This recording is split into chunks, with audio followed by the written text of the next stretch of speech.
Welcome to another episode. Actually, episode number 10 of What's Next podcast with my man Sabo. We here. We're here, and we're going to talk about a lot of stuff. All right.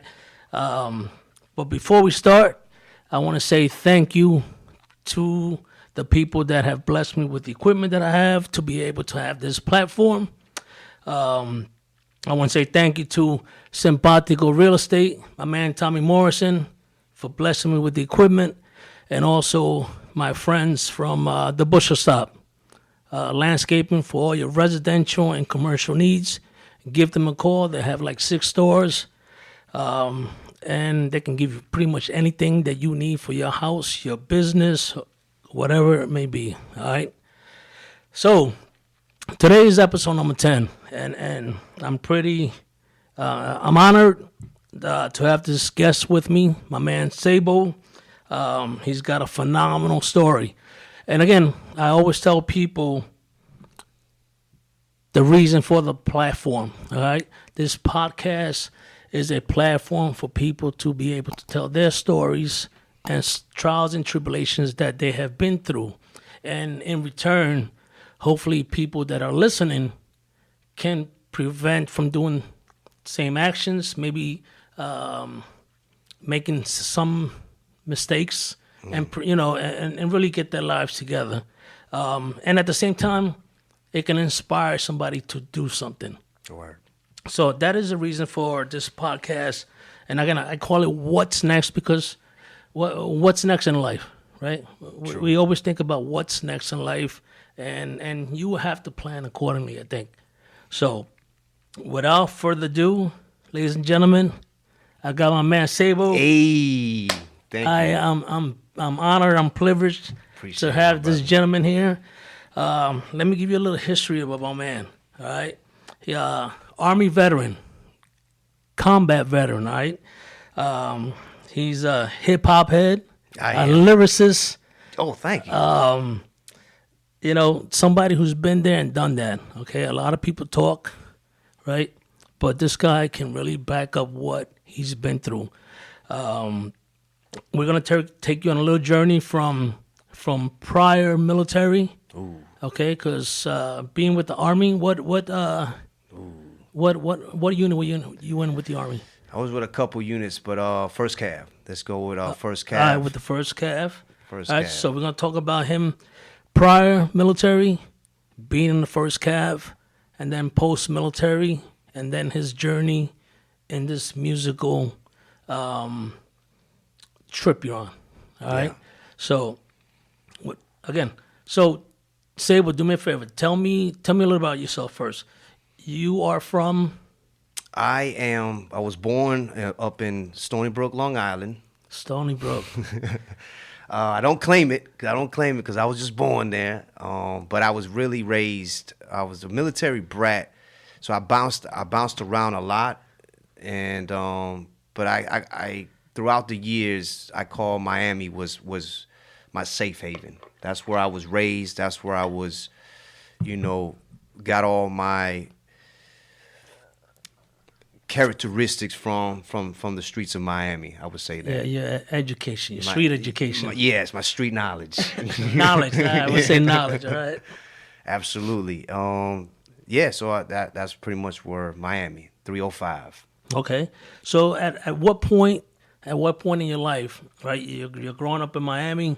Tell me a little bit about your family. I mean, where you guys from? Where you from? So believe it or not, we are first generation of immigrants. My moms and my pops, they migrated from Colombia, and Shout out Colombia. Hey, they called. They moved to Queens, New York. They stayed there for a while, and then eventually they moved to Chicago, and they were there for a while, and then my parents got separated. My mom's met my stepdad, Boricua, so now I was getting introduced to the Boricua side of the house. And Shout out to my Boricuas out there. I love you. Yeah, so I was getting that Boricua culture along with the Colombian culture growing up. And he was actually my stepdad was started off in the Army when they kind of first got together. he actually got out and pursued a career in the Coast Guard. And he actually retired as a chief in the Coast Guard. And that's kind of when I say we bounced around a lot. We bounced around a lot. We went from Michigan to Puerto Rico to Texas. And from Texas, we finally ended up in Miami. Wow. And once we're in Miami, by this time I was transitioning from elementary to middle school. And then that's kind of where it took off from there. So about the time that you were in middle school, you were kind of thinking, when I'm done with high school, maybe this is where the path that I'm gonna take is maybe. No. Not yet? No, absolutely not. So do tell. Absolutely not. So like they always say, you kind of get into with the wrong crowds. That was kind of like how I ended up being. I got three siblings, two stepsisters and one full-blood hermana, right, sister. Okay. And I was raised with my youngest one and my oldest one. She kind of came in, or middle child. She kind of came into the picture a little bit afterwards. So I didn't really have like no brotherly type in a sense. And my stepdad, I call him my dad, but he was constantly out doing training for the Coast Guard. Right. So I didn't really have that father figure in a sense. So like any other kid trying to figure out their way, the streets kind of became my family. Absolutely. And during this whole time, still trying to figure out running the streets, doing what I was doing back then.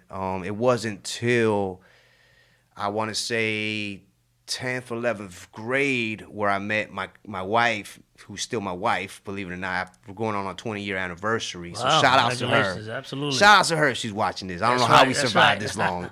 Congratulations. Good. Thank you. So met her, and kids being kids. She's older than me, but kids being kids. We ended up moving to Jacksonville. He got not PTS. He got transferred to Jacksonville from Miami. So I ended up graduating high school out of Miami, and she got pregnant.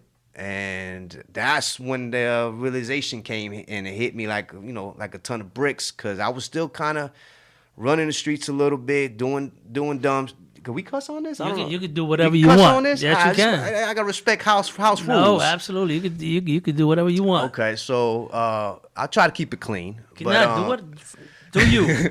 Do you be you? All right, so I was messing around doing dumb shit, and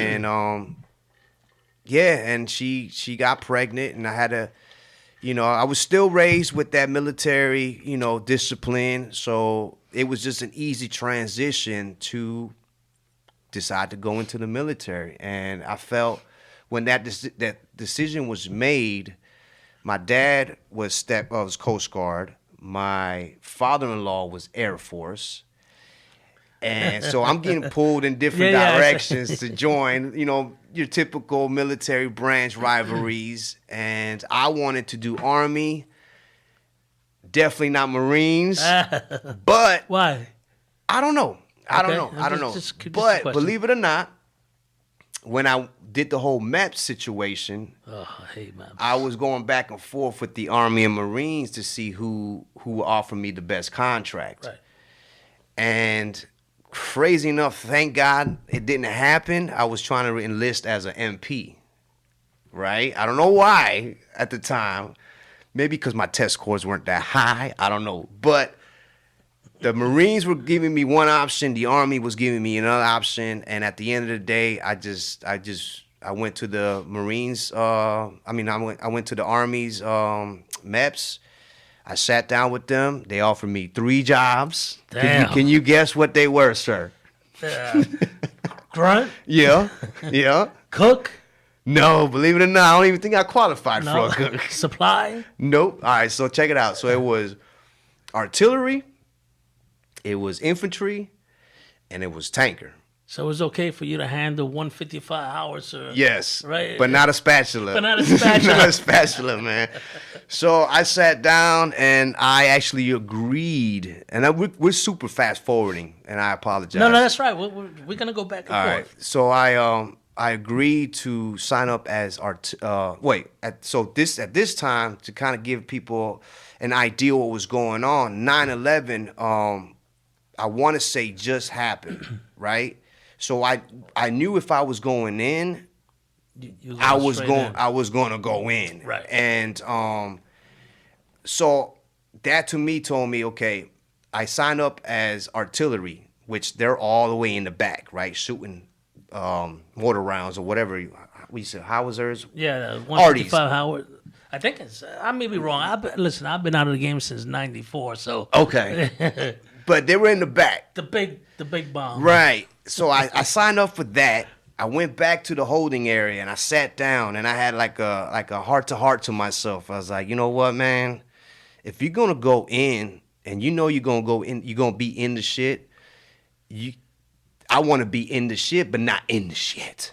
So I said, I went back in there and I told whoever the NCO was, I was like, I have a change of heart. Is there any way I could switch over to a tanker?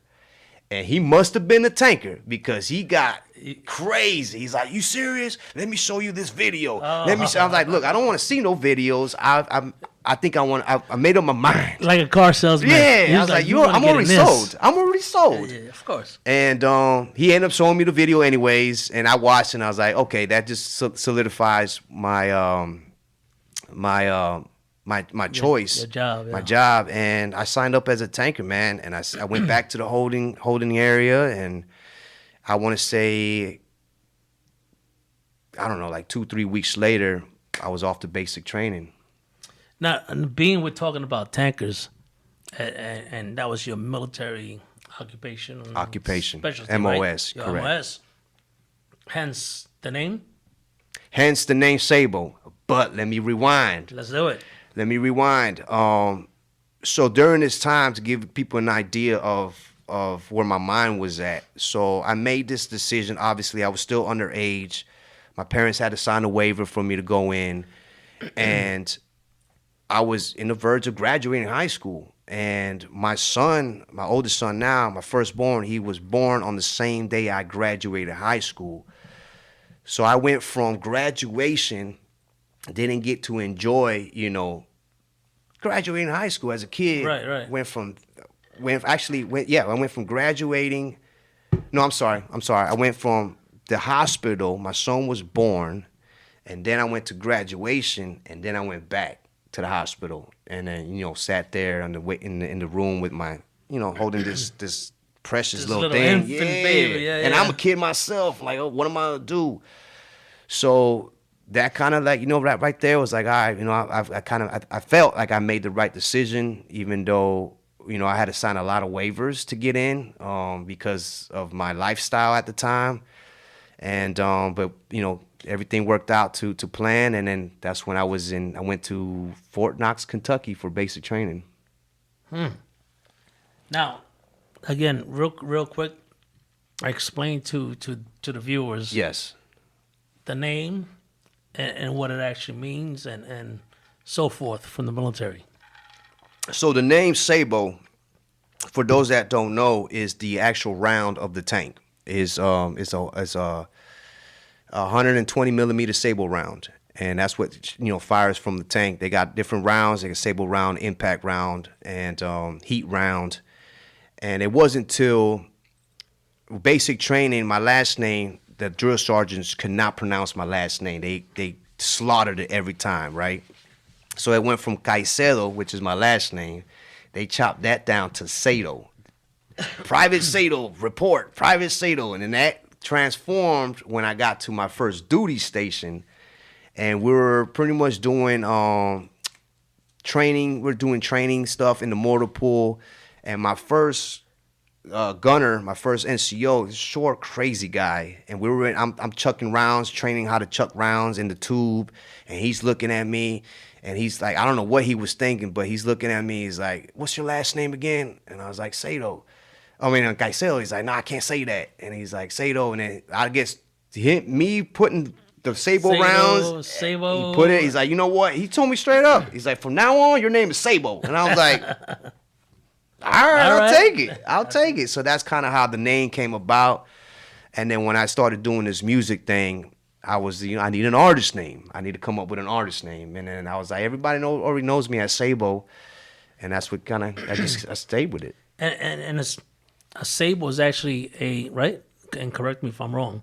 It's an armor-piercing Round.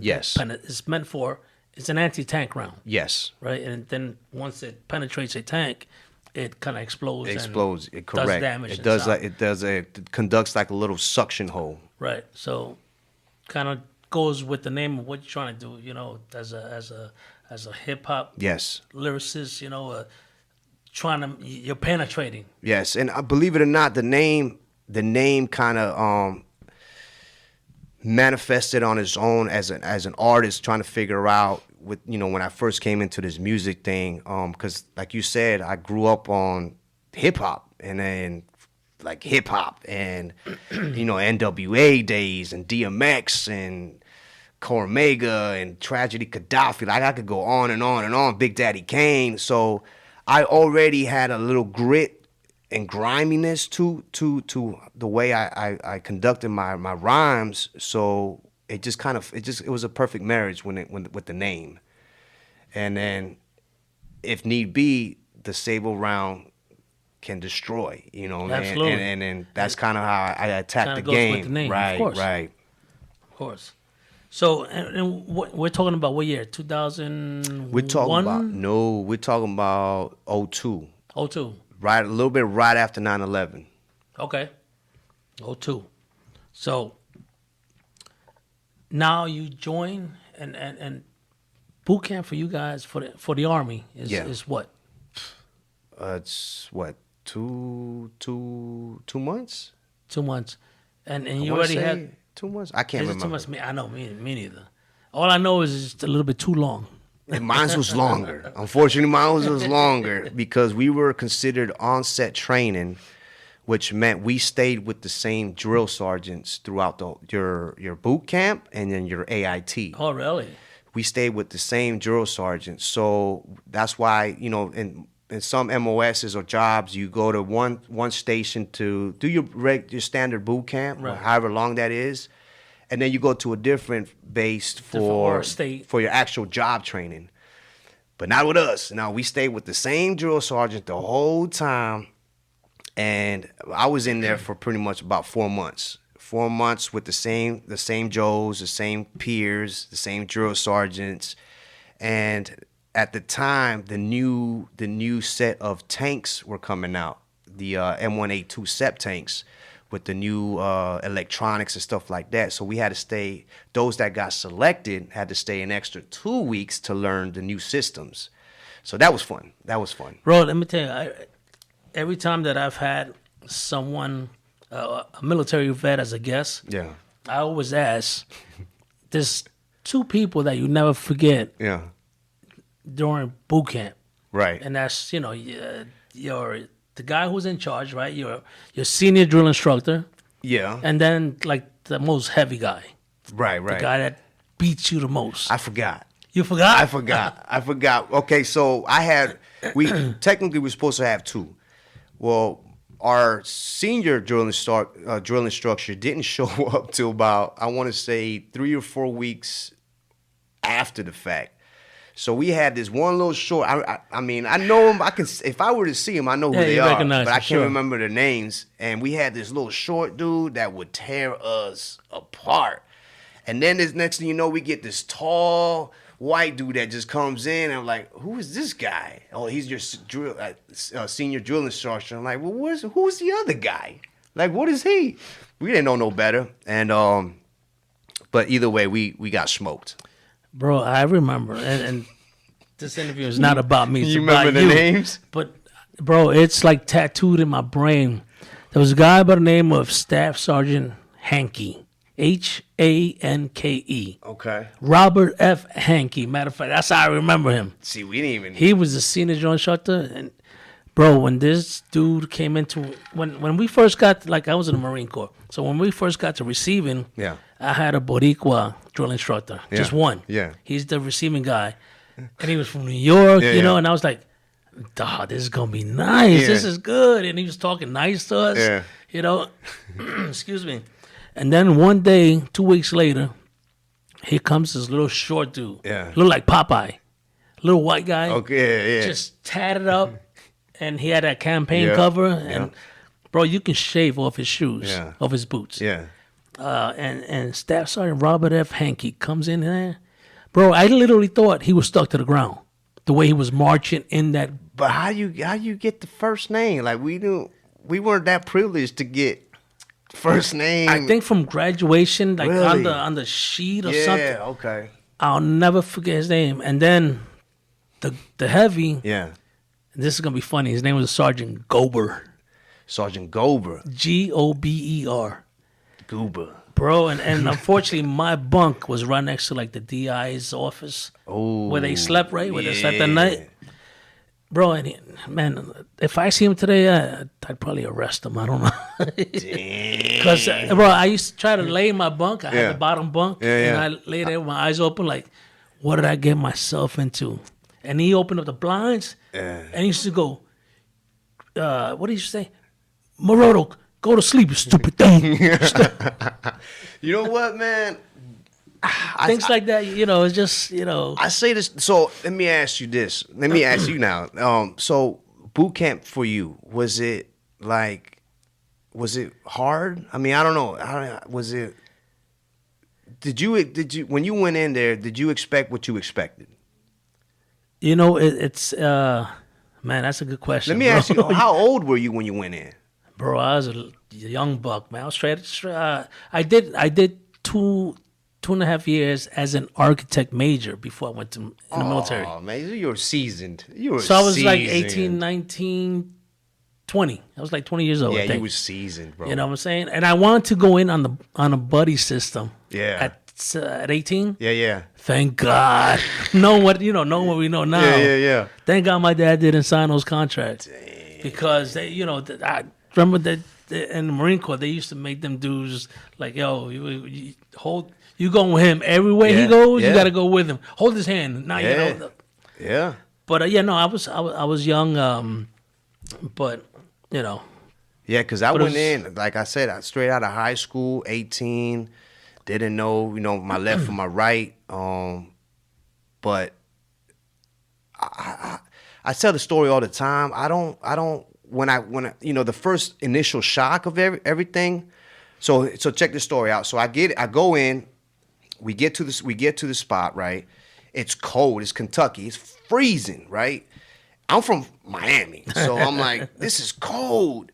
And they got us in these little PT shorts, short sleeve PT shirts, standing outside. I'm shaking, I'm freezing. This is where I'm regretting what I just did, right? I'm like, I can't believe I signed up for this shit. What the hell am I thinking? And I'm freezing, man. And this whole time, we were there for like a week and a half. Whole time I'm thinking this was boot camp. This was just in processing.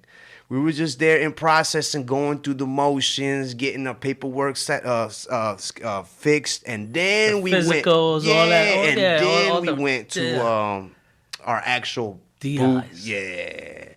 And then, but after the first initial shock, getting off the bus, what you see in the movies, and the spitting, and everybody's running crazy trying to find their duffel bag.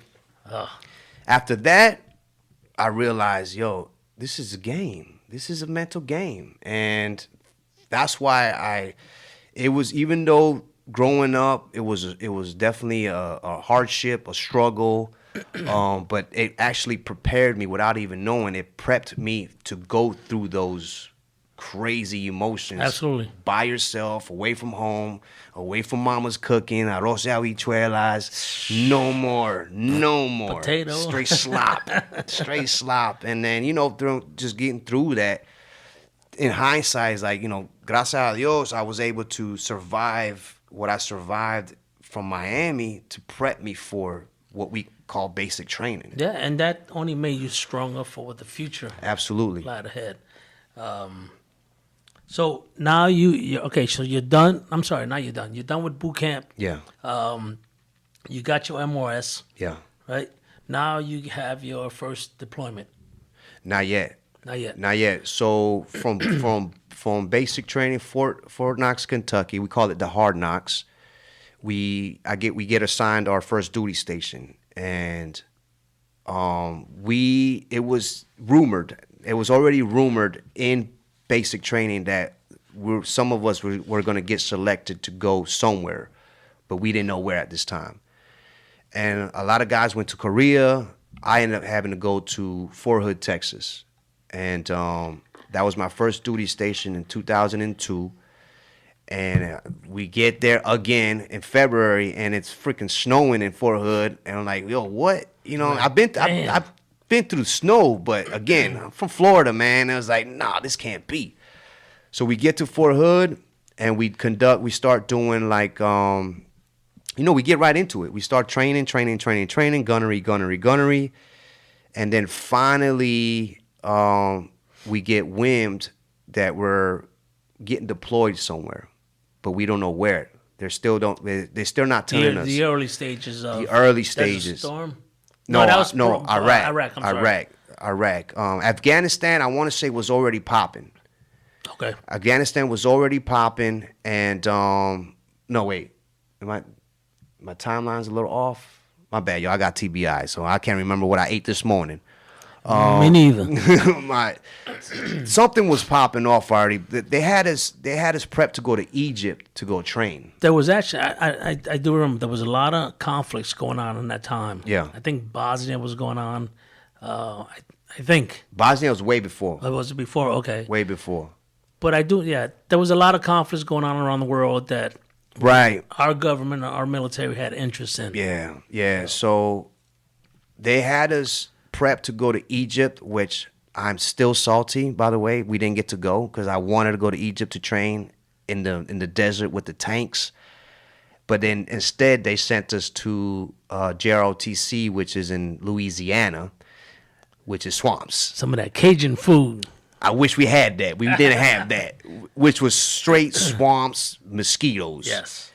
And we started doing CQB, started training mount sites and stuff like that. And finally, they tell us, okay, we start figuring out we're definitely going to Iraq. We're definitely going to Iraq. And then now we're realizing, well, why the hell didn't they just send us to Egypt? Because it's desert. We would have, trained properly. Get acclimatized, Acclimatized, man. But Army always doing shit backwards. I think they all do. The whole branch. So that happens, and then now it's a coin toss between 1st Cav or 4-5D to go to Iraq.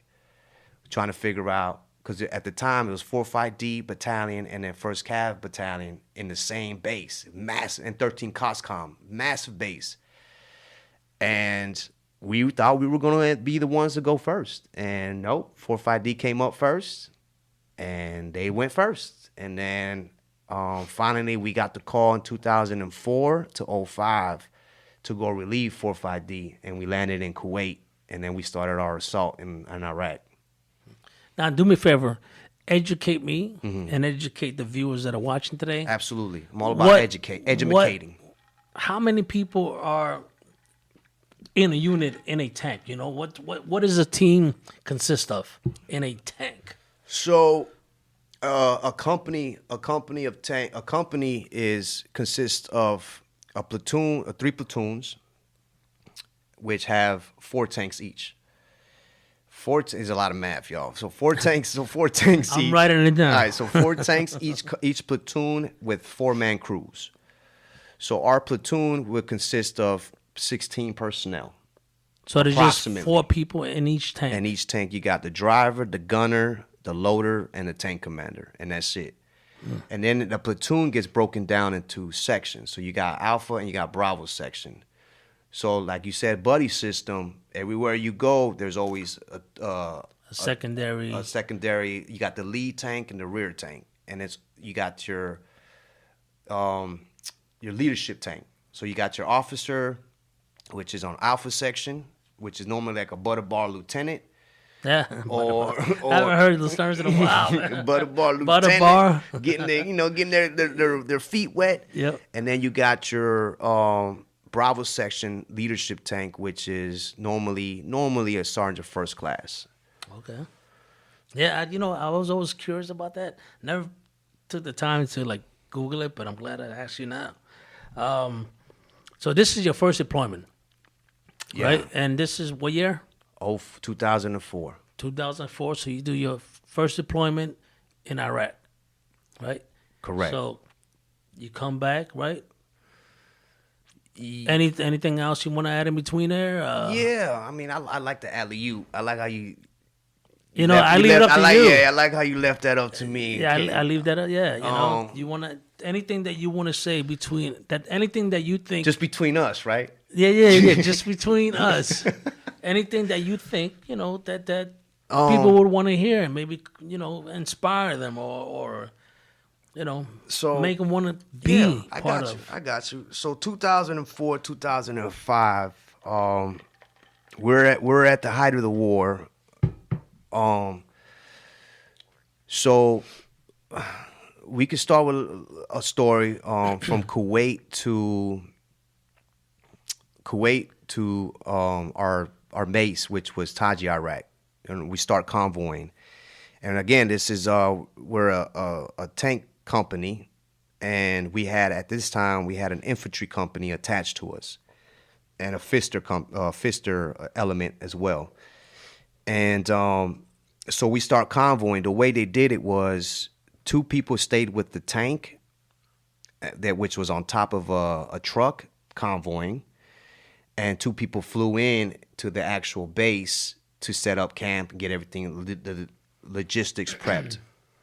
So once we got the word to start moving, it was me, my platoon sergeant, our rest in peace on Victor. He was it was just us 2 and just a massive convoy heading up to Taji, Iraq. And we know once we start moving, everything's tied down, so we don't have no means to assault if we get attacked or nothing like that. We just have our crew serve weapons, which is at the top of the tank. You have your 50 cal and your 240, 249. not the SAW, 240 Bravo. Okay. It's just a different variation, but they still shoot. Actually, a SAW is a 5.56, and 240 is a 7.62. Okay. So we just have those to, assault the enemy, engage the enemy, should I say. And we start moving, man. And I don't even know, I lost count on how many days we were on the move. Luckily, we didn't have no problems. We're looking for, passing over passes, looking for snipers and stuff like that, reports of snipers, IEDs. Really didn't know what an IED was at the time. We were brand new. We were brand new. Yes, This I was remember. I would say 99%, it was everybody's first deployment, first experience in combat.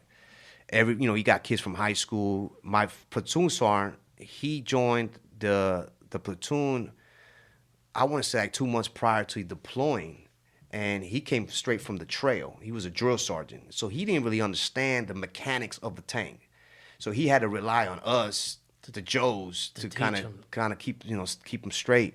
Anyway, so we start moving, and we get to we pass a base called Biop. We get to a point, and it's like a bottleneck. We stopped short of another convoy that apparently they were stopped due to a possible IED in front of them, and so we're waiting around. I guess they start doing a U-turn to head back south, and they stopped short right next to us, and it was a convoy of fuel trucks, right? So now we got a convoy of fuel trucks right next to us. We're tied up on these big tow trucks, can't do nothing. We're ambush city, and it was just a matter of a time. Next thing you know, we start hearing explosions around us, which will end up being mortar rounds.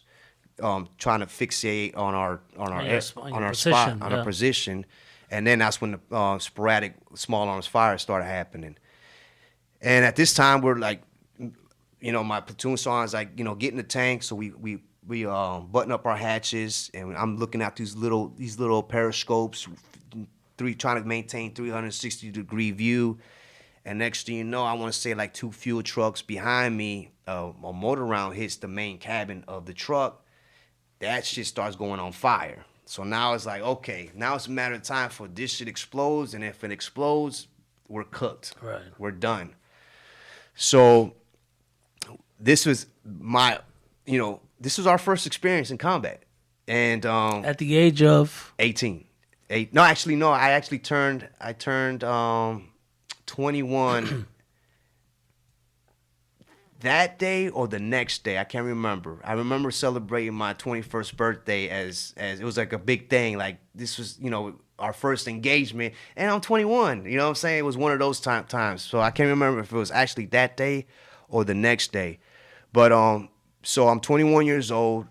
Trying to figure the world out still. My brand new son, my newborn, he's like about 1 or 2 years old now at home with the wife. And here we are. In the middle of combat. In the middle of whatever it was. We didn't know what it was at the time. So we had to make a decision. And I'm arguing with my platoon sergeant. I'm like, we got to break chains because our tanks are tied down with chains. I was like, we got to break chains and we got to maneuver to the enemy or try to figure something out. If we stay here, we're gonna get. You're kind of setting ducks. We're gonna. If the fuel trucks explode, we're done. At least if we're gonna be done, let's go out and fight. And so the comms is going crazy. I can imagine. The captain is telling everybody to hold tight. He's saying the Captain Chaos, we called him. Captain Chaos was telling us to hold tight for now till they get better reports on what's going on. And I'm getting antsy, man. And I'm like, no, F this, I'm dismounting. And he's like, you better not dismount. I was like, F you, I'm dismounting. Pop the hatch, I jumped down. It felt like one of those, one of those movies, bro, where everything slows motions down. I want to say it was We Were Soldiers with that general that's just walking while the bullets are just flying. Yeah. Great movie. Great movie. That's how it felt. And I'm just walking. I'm my main mission was to dismount and tell the drivers of the truck to break the chains so I can jump in the driver's hole to move the tank. And there were probably kids as well. I'm because the truck is high, so I'm like banging like, yo, dismount, break the chains. And they're like, no, we ain't getting out of here. I'm like, come on. So I moved to the next truck. And finally I was able to open the door, drag one guy out. I said, I need you guys to set up security. You go you break the chains. Boom. Finally, people started realizing what was going on, and it's like domino effect. People start following suit. Sabo, what was your rank at that time? Oh man, at this time I was a specialist. Now, educate me, because I forget. My brother was with the 101st Airborne, but I don't remember the rank structure. Specialist in the Marine Corps starts private, PFC, and then Lance Corporal, Sergeant. I'm sorry. Private, PFC, Lance Corporal, Corporal. So specialist is right below sergeant. Okay, so like a non-commissioned officer. No, it's so you got private first class, and then a specialist, and then the Army had this little thing where you can, if you're high speed enough or whatever, you can be a corporal before a sergeant. Okay. But a specialist is a damn specialist. Gotcha. We call it the sham shield, but whatever. The sham shield. Anyway, so I dismount, was able to coordinate what I was going down, and I'm hearing the ricochets. It was crazy experience, man. And finally, some guys, some tankers behind us, they didn't want to wait on the drivers. They actually just drove their tank off the truck, popping chains. And luckily, my guys, the drivers, finally broke the chains. Anyway, so we all end up taking off, setting up a perimeter. One team engaged the enemy. The other team tried to flank.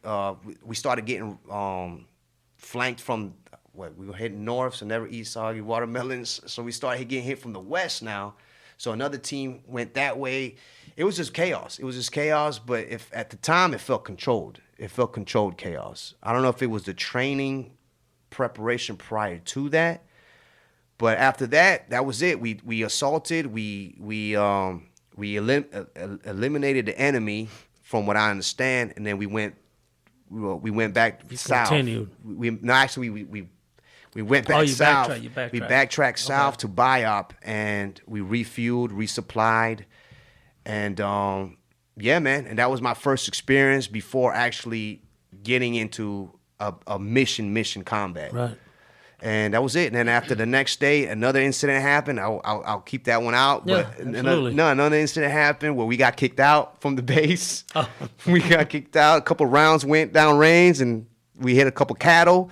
A couple cows were out there. I don't know what happened, but whoever Was was a in, barbecue grill on? I don't know. So the base got attacked. We were there. They're like, it's one of those things. It's like, okay, you got the big boys here, right? You got the big boys here. Let's utilize the big boys. So Yeah. the problem was they didn't realize what the big boys can do until the rounds went off, and they're like, "Oh my God, collateral damage!" Back, and then we got our asses chewed, and we were told to respectfully leave base. And that's when we headed our. That's when we started actually driving the tanks to Taji, Iraq. So Okay. yeah, man. Bro, you know what? When we first connected through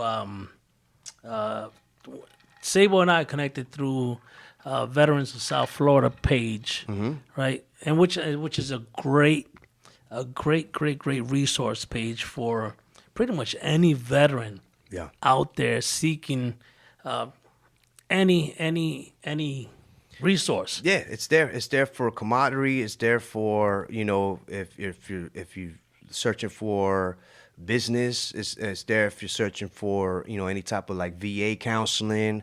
We're all there. I mean, we're all in this transition fight together. You know what I mean? That's what the Veterans of South Florida is for.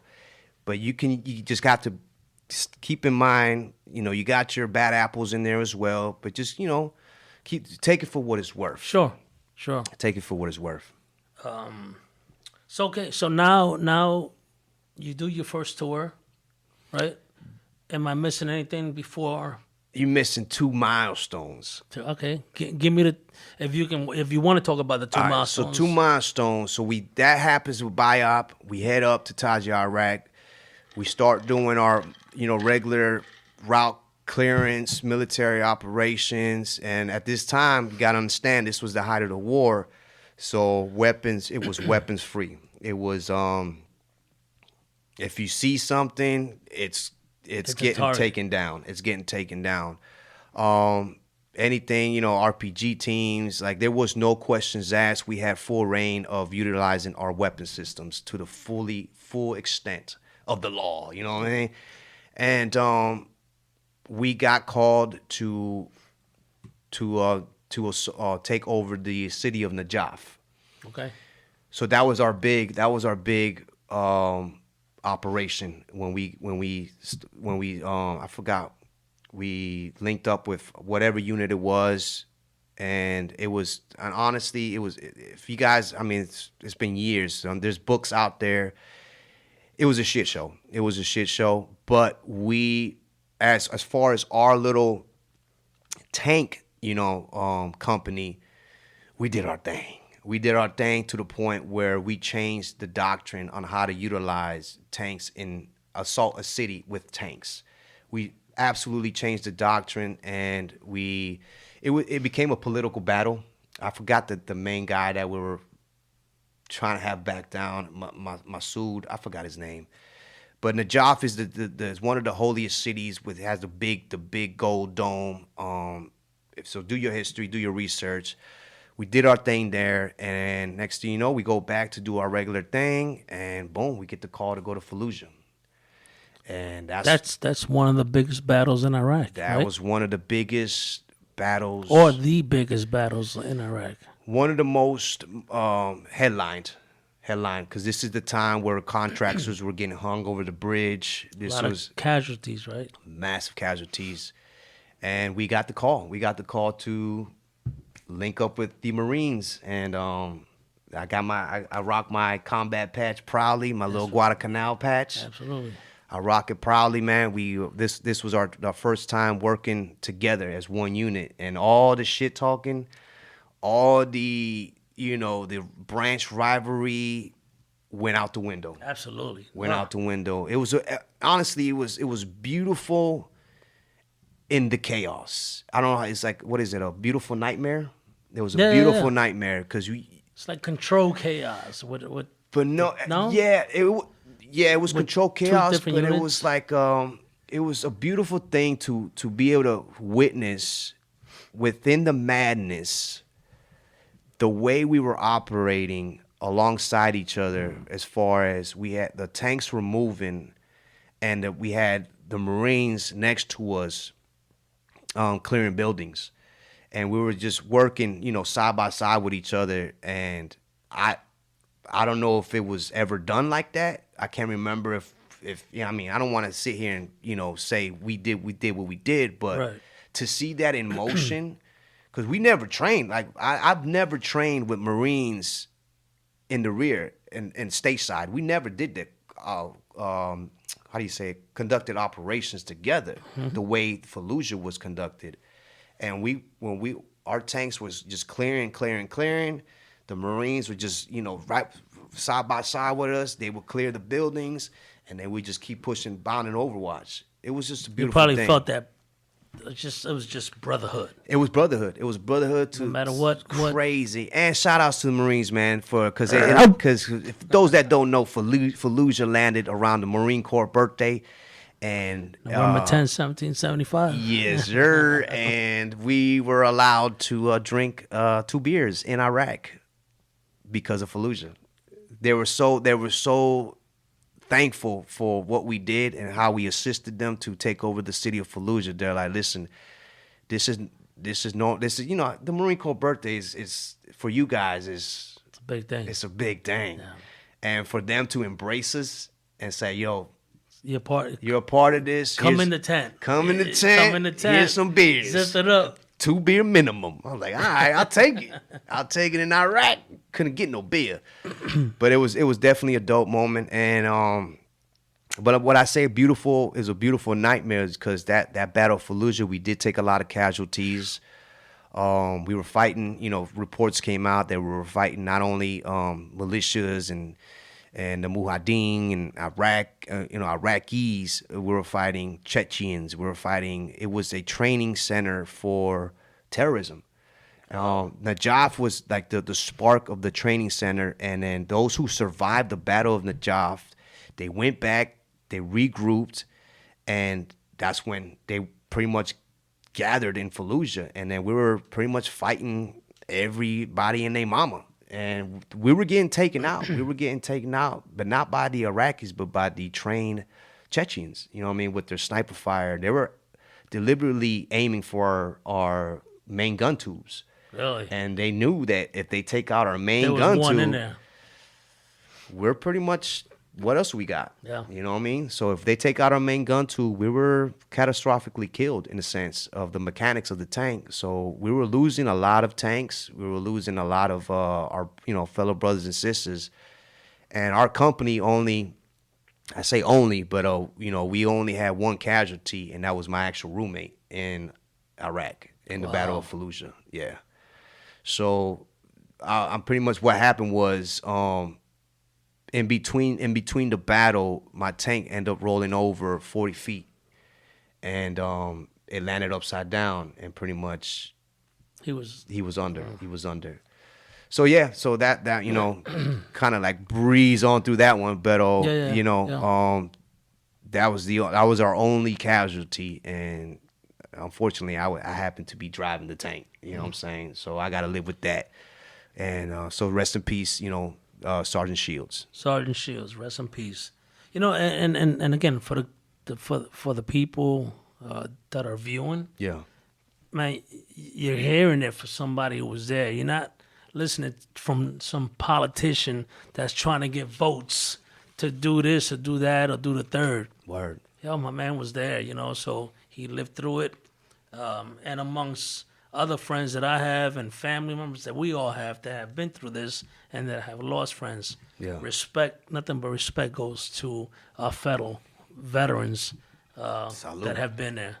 And respect to the families that lost their sons, their daughters, in these battles. Word. Yeah. So, but with that said, Sabo, so now you do your first, right? That's it. You're done with I'm your done. second, right? First tour's done. What's on your mind? Homebound. What's on my mind? Untouchable at this point. That I don't know, man. It's one of those things, you know, in hindsight now, like I got out in 2007, we're in 2021, and we're going on almost, 20 years, no, not 16 years of the anniversary of Fallujah, first deployment. So in hindsight, you know, I could sit back and talk about these things because I've had a lot of therapy, y'all. I've had a lot of little therapy. Respect. But I can sit here and talk about this openly and in detail if need be. But I know we're on time consumption. But at the time, getting back from that first deployment, man, a lot of us felt, those that survived, a lot of us felt untouchable. And with that untouchable complex, it brings a lot of issues. A lot of underlying issues where, you start doing dumb shit back at home. You know what I mean? A lot of guys, you know, we probably raised the statistics of divorces. Sure. I was actually one of the lucky ones that, you know, was able to kind of maneuver through those shark-infested waters. But, you know, going to the clubs, getting shit-faced and just, you know, getting into fights and things like this, you just felt untouchable. Like I've survived combat. What else you got? What else you gonna throw at me? You know? And next thing you know, boom. Guess what? You're going to your second deployment. Round two. Round two. Round two, man. Damn. And round two was shitty. Now, let me ask you a question, Sable. Round two happened because you re-upped. Or give me the prefix on that. So round two. Would there have been a round two if you didn't re-up? No, Okay. because I initially signed up for 3 years. Okay. I did my initial contract was 3 years, and I was one of the last soldiers in our company to re-enlist in Iraq. I held off. I felt like I was a football or a basketball player holding out. I was holding out. I was holding out on the contract until they showed me more money. But unfortunately, I held out too long. With that more money turned to little money. Guys were re-enlisting for $25,000 tax-free in Iraq. And I'm thinking, I'm gonna hold out and hopefully that number goes up. No, by the time I decided to re-enlist, it was only at 10 grand. Wow. And so I last, like, we're like a week, 2 weeks from coming home, and I just said, you know what, I'm gonna re-enlist. I'm gonna re-enlist, and I re-enlisted for 6 years. Now let me ask you, what was the minimum that you can re-enlist for? And that's all they were offering. That's all they were offering was 6 years with a Army 10,000. getting people. Oh man, they got me. They got me. Damn. 6 years for $10,000, tax free, and yeah, that didn't happen. So that's how round two came about. Wow. 06, 07. So now what year? This is 07? 06 to 07. 06 to 07. So now your baby is 6. Doing the math. 4 or 5. Okay. 4 or 5, and now my daughter was conceived at this time. Okay. So she was actually born, I want to say, a couple weeks before deploying the second time. Now I'm sure, like, if there's wives from veteran wives out there, they're probably asking, like, why would you re-enlist when you know, right, that you have one child and another one coming? Yeah. Plain devil's advocate. I wish I could answer that, my brother. I don't know. I think I know the answer, but I just, you know. You know what? I don't really know at the time because I was really ready to get out after that first deployment. I was really ready to get out. The money incentive wasn't there. Right. But I think it was more of, didn't know what this was. You're right. What was next in life? Didn't know what was next. So it was more. It was more like a security blanket in a sense to say I can do this for another 6 years. Because I mean, when I first enlisted, I wanted to make it a career. Okay. You know, I wanted to do a trial run of 3 years, and I loved it. I loved the job of being a tanker. I hated everything else. I hated the politics of everything. I hated PT in the morning, waking up at 5.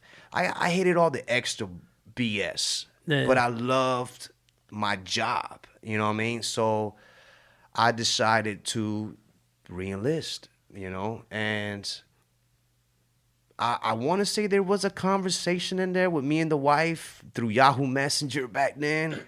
I can't recall if she sanctioned off on it, but it was done deal. it was a done deal. Yeah. Shout out to her for spending all my deployment money. Yeah. There's more coming with that. With that coming. There's more coming. All right. So, you know, let's get past that, and you re-enlist, and now, boom. When's your next orders come in? So this is the time where the inferior complex hits, right? I'm back from deployment, first deployment. I feel untouchable. I get in trouble. At this time, I'm fast tracking. I'm an E5. I'm scheduled to be an E6. I was already scheduled to a staff sergeant. To go to B-knock and then A-knock. So I was already fast tracking at 20, I was 21, 22 years old, already in a non-commissioned officer position. But again, you know, I got in trouble. I got my rank taken from me. I lost money. And there I was. And the untouchable got touched, and it was a he said she said situation. One of my Enough said. That ain't your business. That ain't your business. I mean, it is what it is. It's already out there. I'm just it's public record. Just, y'all only need to know certain things. Whatever. But you know, everybody knew it was BS. My leadership knew it was BS, and I ended up getting my rank back in 6 months. So I deployed. This is the time we deployed. I was once again in Iraq as a specialist. You're like, I just left here. This is all looks the same. But you know, everybody still considered me as a sergeant. So it is what it is. And in 6 months, I went to the board in Iraq, did the whole pony show, and boom, got my rank back with no problem. And now we're in Bakuba, Iraq. Mechanized. We're more, how do you say it? Not only do we have a company of tanks, but now we're more integrated with infantry as well. So that means not only do we have a tank, but we have a Humvee. Army infantry? Yes. Or Army infantry. Okay.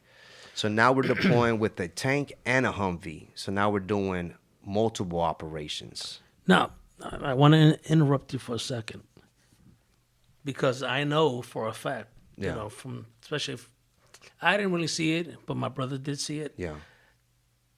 The equipment that we had back then was not the equipment that we have nowadays. No. Even though we are still losing guys and ladies, military personnel. Are we talking about equipment? Marines perspective or Army perspective? Because you guys had it rough. I saw pictures from my brother. He was a tow gunner with the 101st Airborne. Oh, so he was Army. And, you know, the doors were cardboard. And then I saw some of the guys from the Corps. Yeah. And their doors were... They barely even had tires. I mean, like, you might as well just leave the door open. Yeah. But... Yeah. But that was the first deployment. The first deployment was a... Now they figured out that, like, listen, we're losing too many guys, you know, and Jesus. Yeah. They didn't really do... I was in a tank. You know what I mean? I was in a tank. You know what I mean? We didn't deal with Humvees at the time. Right. But those that dealt with Humvees, they were literally like not sawing off, but iron, not iron, welding. They were welding metal plates. Yeah. To and sandbags to help some type of protection on the Humvees. Bro, and here's my question: like, I would not, yeah, and I wasn't in combat. I wasn't in your position, but even though as a veteran, I would want to say, like, in front of a commission, like, Yeah. didn't we learn from like Vietnam and prior conflicts?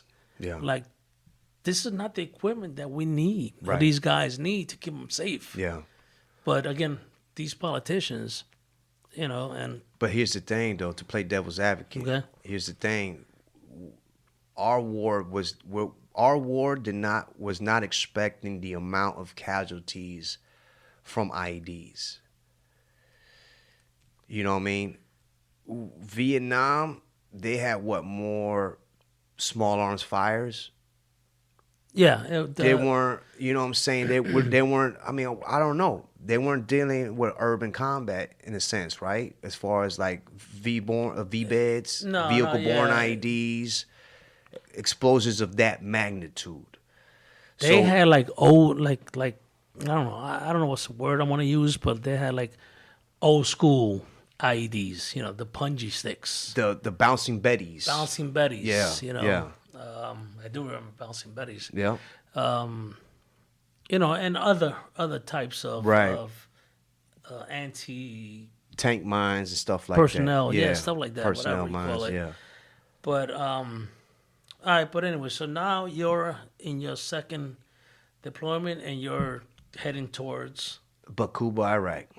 I'm in Bakuba, Iraq. I wish I could tell you guys as far as like pointing it out on a map, because I really don't know. I can't. It's some dirt in Iraq. But yeah, so we were there. Now we're operating off of tanks and Humvees. Now we're doing more of infantry light work. We're clearing buildings as a tanker. We're dismounting, which we're not supposed to. Like, our motto is death before dismount, but here we are, freaking chucking along, dismounting, clearing buildings. And I hated it. Because I didn't sign up for this. I was one of them guys. I did not sign up for this. I'm not clearing houses. Yeah. I pressed the button and That's boom, it. blow. I blow load shit the up. round. Like, come on, man. So my kid's godfather now, but he came from like an infantry scout background. Okay. And ended up being a tanker. And he would love being on the ground. And I hated his ass, man. I was like, what are you doing? He's like, Sable, you can stay in the tank. I'm going on the ground where I can see what's going on. I was like, you can't see. He's like, you can't see nothing in this tank. I was like, I can see everything. You just don't know what you're looking for. But no, man. So we had to, it was tough. It was tough. We had to, we had multiple, we had to do 2 missions in Humvees during the day, and then we had to do a night mission with the tank. So the tanks weren't really being utilized as much the second deployment, unless we were on QRF, which it felt like we lived on, which is quick reaction force. Right. And yeah, so it was different personnel we had to deal with. Our leadership was, I'll say it on here. You know what? Our leadership was shitty. Our company commander was a dirtbag. And I can say that now, but I couldn't say it back then. I can repeat it for you. He was a dirtbag. He got 6 of our guys killed. Oh, my God. But that's another story for another day. Was he a butter bar? He was a captain. Our company commander was a captain. And he just relied on old intel after being advised not to listen to that. From guess who? From the Marines. They told him, do not search these buildings, because these buildings have been searched multiple times from the Marines. And what happens when it becomes a routine? You get caught, you get got, and that's what happened. And unfortunately, he was one of those glory hounds going for whatever it was he was going for. And what's the next step? Major? Yeah. And but that's guaranteed. He was willing to though. lose. The major was guaranteed. It's one of those guaranteed ranks. But unfortunately, we went out on mission, and our infantry guys started clearing buildings, and it was booby trapped, and we lost six of our guys off top, like just like that, boom. And that was the beginning of our rotation in Bakuba, Iraq. So we had to deal with that. Bro, I'm gonna tell you a quick story. Being from what I do as a law enforcement officer, Yeah. and was on a SWAT team previously. Now I'm retired from the SWAT team, but Yeah. I forget what year it was, but I want to say maybe your era. Guys from Second Anglico Okay. over here in Belvedere, Yeah. they were getting deployed to, I want to say maybe it was Iraq, Okay. and they had no experience in building clearing. So, bro, it was our opportunity to show Yeah. or teach them Yeah. what we have been taught over so many years. Right. And man, those guys were so cool, man, that Yeah. we did building search after building search after building search, and we were like, yo, always check the corners. The corners Gotta will check the kill corners, you. yeah. The corners will kill you. And man, it was phenomenal. One of the SWAT medics that we have, I'll just say his initials, RT, great dude, still in the fire rescue, West Palm, Marine Corps, Second Anglico. But he brought those guys over, and he's like, hey, teach them. They're going overseas, teach them. Damn. Bro, and it was so nice that we had the opportunity to teach them, because Yeah. hopefully we saved Yeah. Hopefully. one of those guys' lives, Right. you know. So it was nice. But all right, Sable. So now you say you're done with your second tour. Now you're coming back home, right? Yeah. So I know we're missing a couple of little things, but okay. for the sake of time. But if you want to add something in there, No. I mean, yeah, it was a shitty deployment. We had shitty leadership. Our platoon was a platoon of knuckleheads. We had it just seemed like everybody that came to a first platoon, they had some type of baggage with them. You know what I'm saying? They got in trouble some way, some shape or form, and we had a great platoon sergeant that took us in. It took in all the bad boys in a sense. They took us in, and our company commander didn't realize the jewels that he had in his company, and we were just getting used and abused, man. We was getting used and abused. We conducted over 400, I forgot the number, like 450 combat operations outside the wire, and finally, towards the end for me, because I eventually ended up getting out during that deployment. But me and my kid's godfather, he was the tank commander at the time. I just literally finished a mission. I was in my bed or cot, however you call it.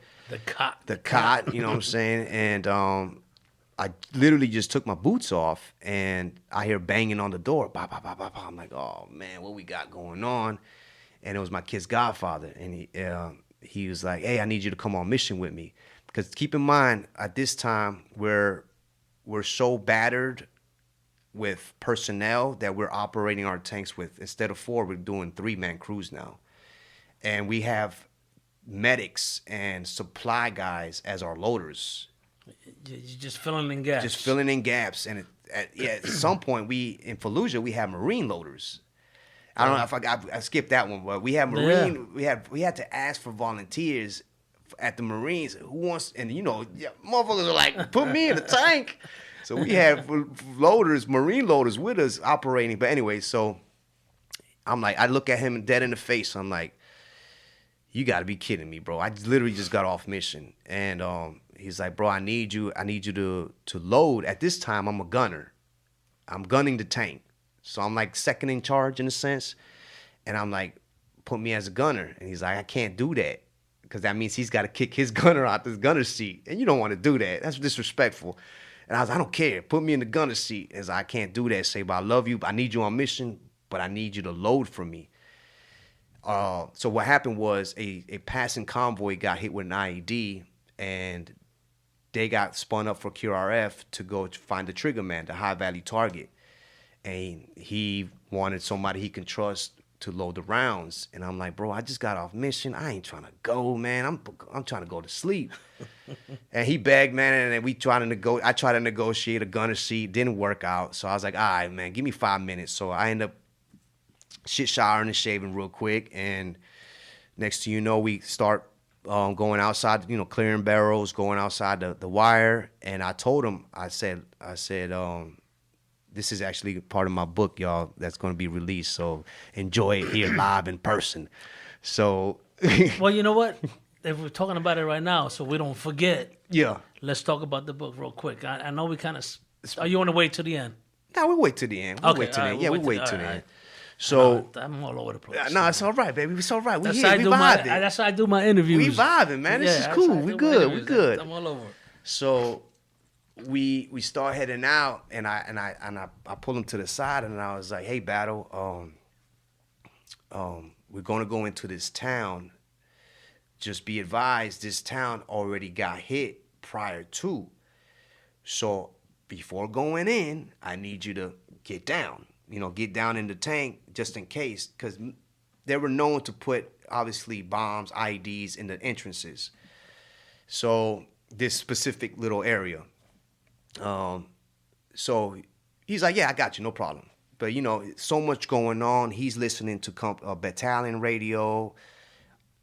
He's navigating. We're the lead tank, so we're navigating the path, and we're approaching our entry point. Excuse me. We're approaching our entry point, and I look up, and he's still name tag defilade. He's above. He's a little bit above. His head's out the hatch, and I look up, and I was like, "This motherfucker didn't listen." So I went to grab him. And I pulled him down as y'all. That's what I'm saying. That's why it's in the book.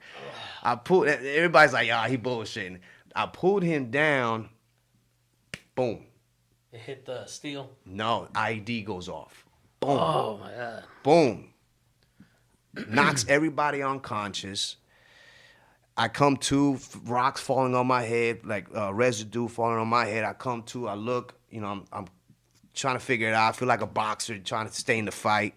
I look, and he's slumped over. Like, his head's like on the commander screen.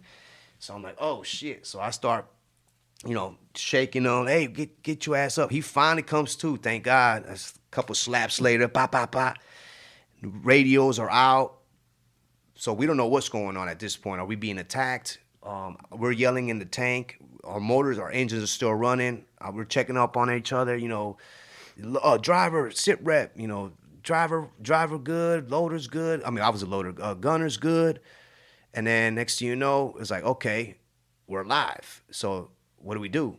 So everybody was pretty much banged up. So he requests for a medevac, and we were with the lieutenant. He was behind us, rear security.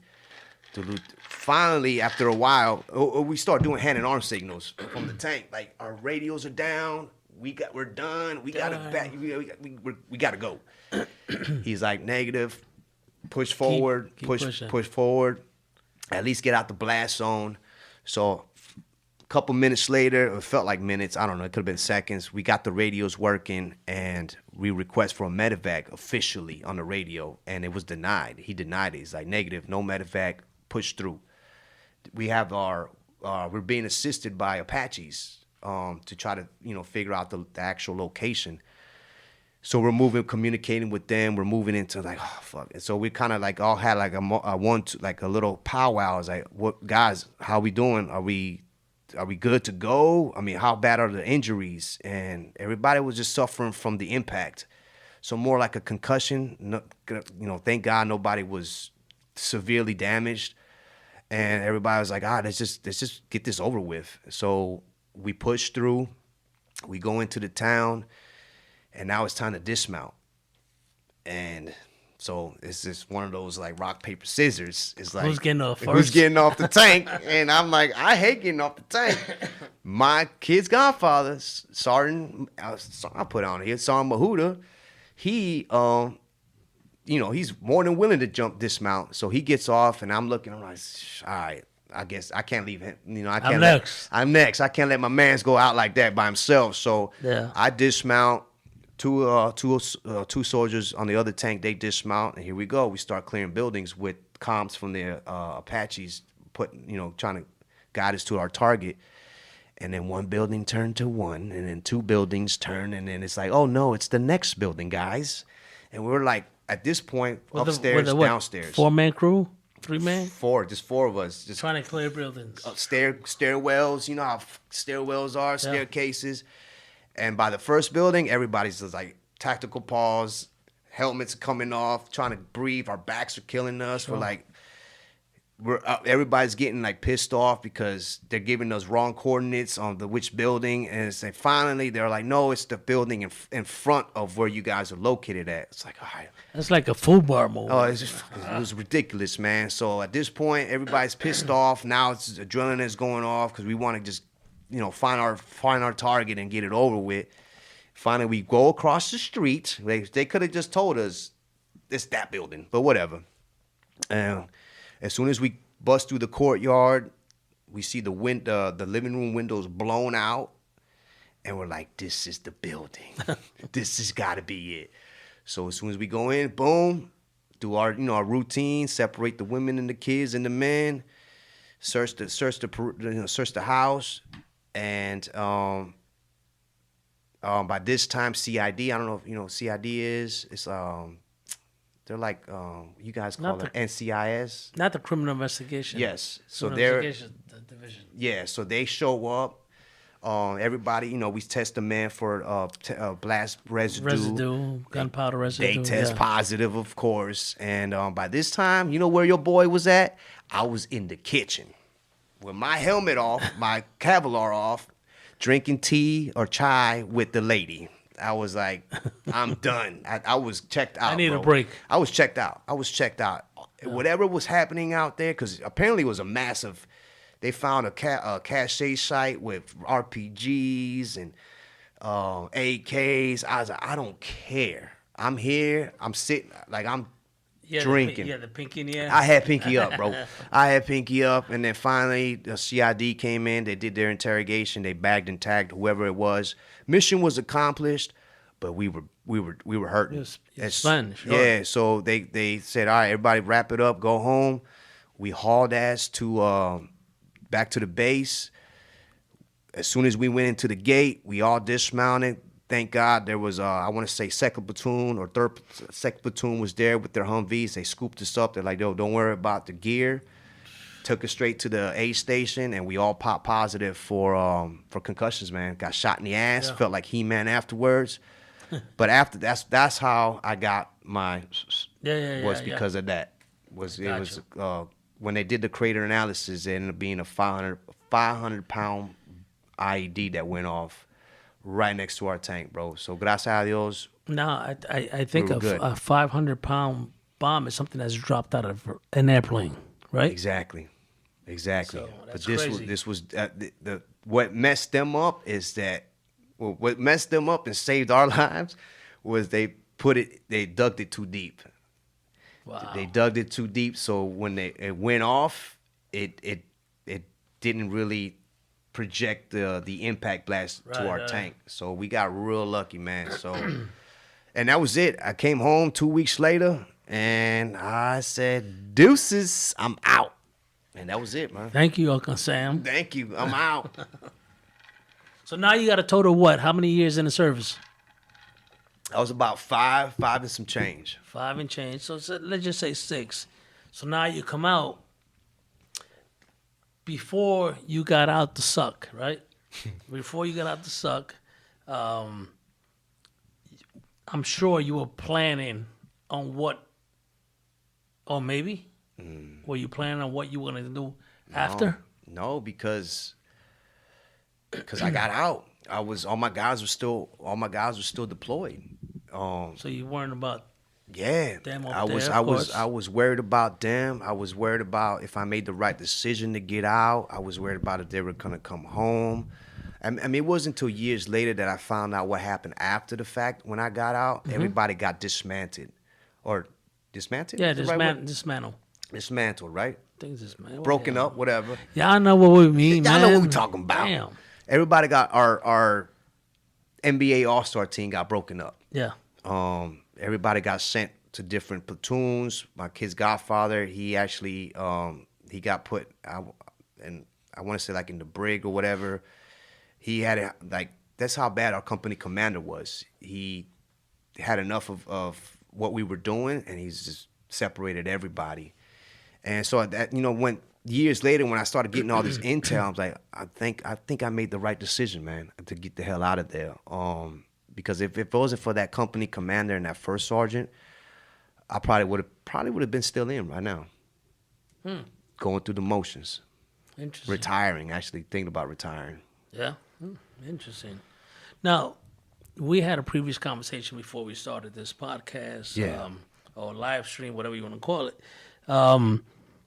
But tell me about you've always loved music, Yeah. right? And you've always been into music, and you had your lyricists, you Yeah. had your poems. Yeah. You sang on you can sing on a beat or Yeah. a cappella, whatever, right? Yeah. And you were doing that in the suck, right? I was definitely doing that in the suck. Now let's start talking about the beginning of where we at now. So my record label is NSA-Entertainment. NSA stands for Never Struggle Again, and that just goes back to how I grew up. No matter what you do in life, your goal is to strive to never struggle again. Whether you're cleaning toilets for a living, whether you're cleaning houses, whether you're an entrepreneur, whether you're out here selling reefer or whatever, you know what I mean? The main goal is to never struggle again, whether it's for you or your family, right? So I always grew up with music. I always grew up with music, whether it was my mom playing salsa or cumbia, my stepdad, he's Frankie Reese. Like I always grew up in that type of element. But I was always the shy kid in school. I was always the shy kid in the ciphers, but in the background. Everybody spitting their rhymes, and I'd just be in the background like, nah, I'm not going up there. But you wanted to. But I wanted to. You had it. I wanted to, but I was like, nah, I'm not ready. I'm not ready to get in the gauntlet. and it wasn't until I always wrote, but it wasn't until I joined the service, and this is what we spoke about. Yep. I got a couple months prior to our first deployment. It was the originators of NSA-Entertainment, which was 5 of us. And we were all from different parts of the world. You know what I mean? We all claimed different sets, different colors. At the time, like I was telling you, you have guys from GDs, Folk Nation, Crips, Bloods. But at this time, we were all wearing the uniform. Wearing green. We were all wearing Army green. So we all kind of just had a little powwow. And it's like, yo, why don't we just come together and be a rap group, Just do it and put our differences to the side.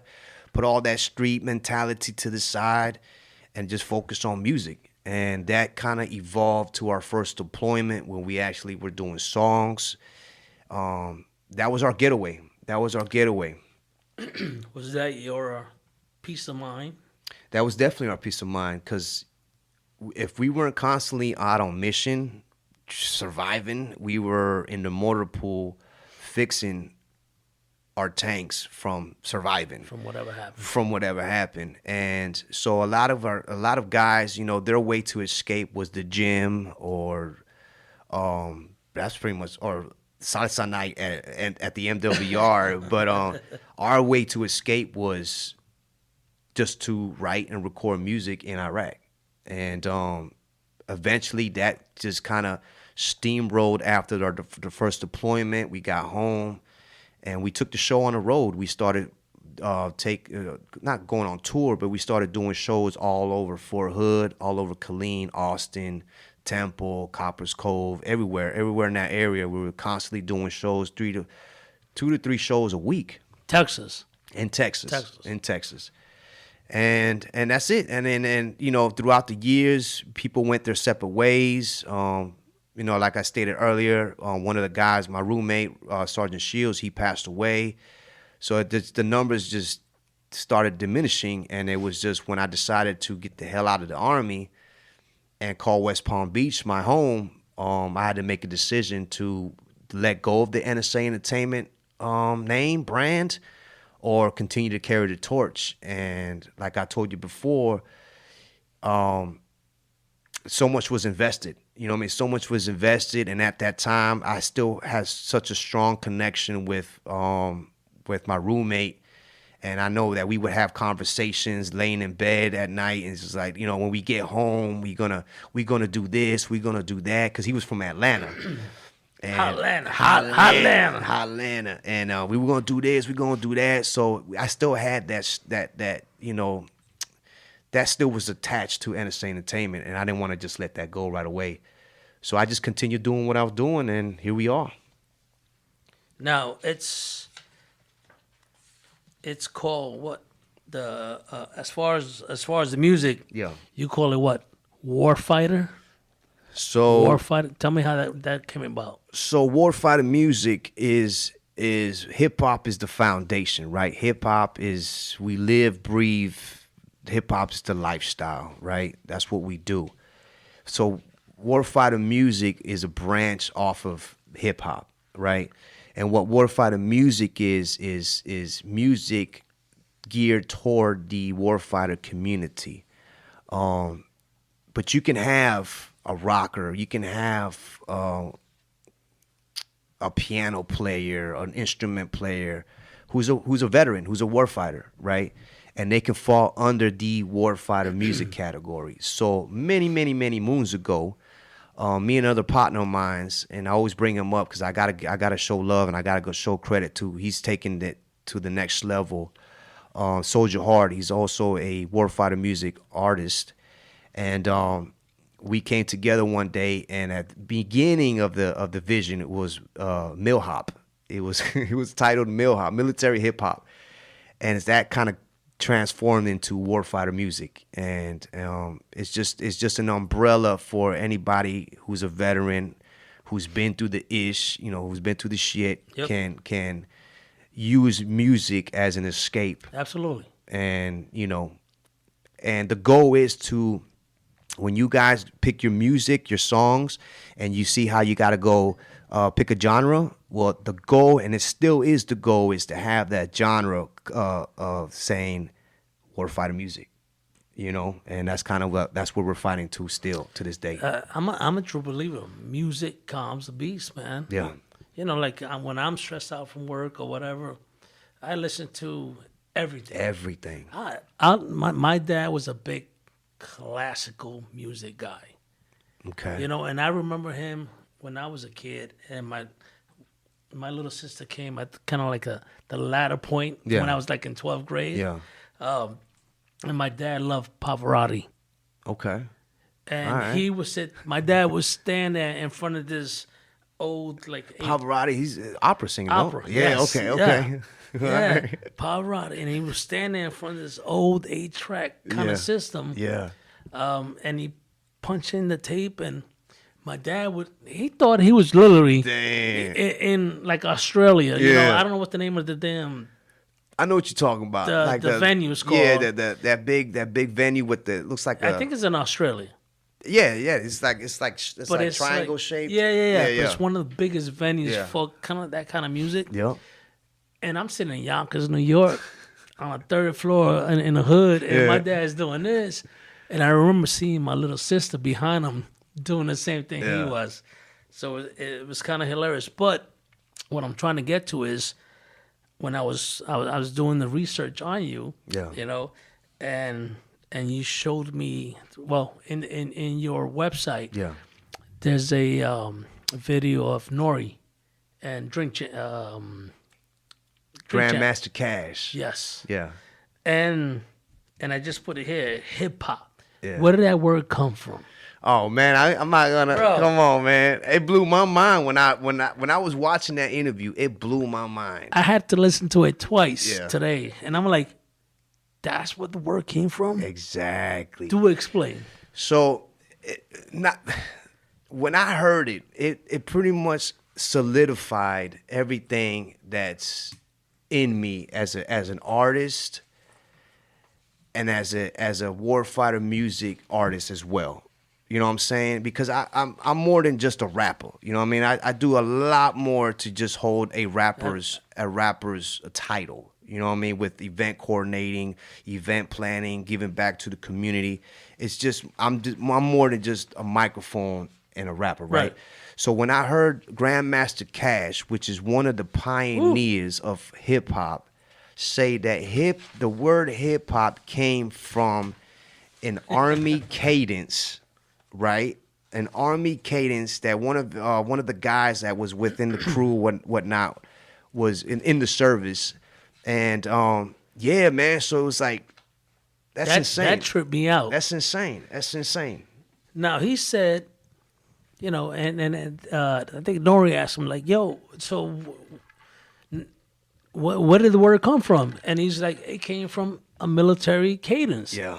Hip, left, right, hip, Yeah. And I was like, what? That's where the word came from? Yeah. So I was like, yo, I was flabbergasted. I was like, I had to listen to it again because I said, no, he didn't just say that. Yeah, man. So, but that's what's up. So now let's talk about. He was an Army guy, by the way. Yeah.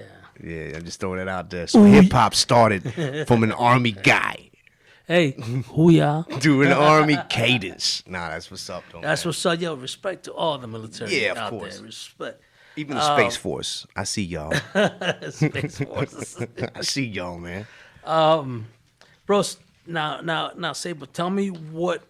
Now you're done with the military, right? Yeah. That's when the struggle really began. You know, and I'm glad you brought that up because everybody thinks that when you get out the military, the military says, "Here's $100,000. Yeah, Enjoy life." Right. And they don't do that. Nah. And just a quick story. Quick story. It was hard, man. It was hard. Transition life was difficult. I'm thinking at this time I have an associate's degree. I'm getting out. I got military experience. I'm thinking it's going to be cake out here in the civilian sector, right? Yeah, right. Mm-hmm. I could not land a job. I was pretty much homeless. I lost everything that was monetarily gained while in the service, materialistic stuff like my vehicle, my damn timeshare. It was all getting repoed. It was all getting taken from me. Yeah, because now, you know, the military don't.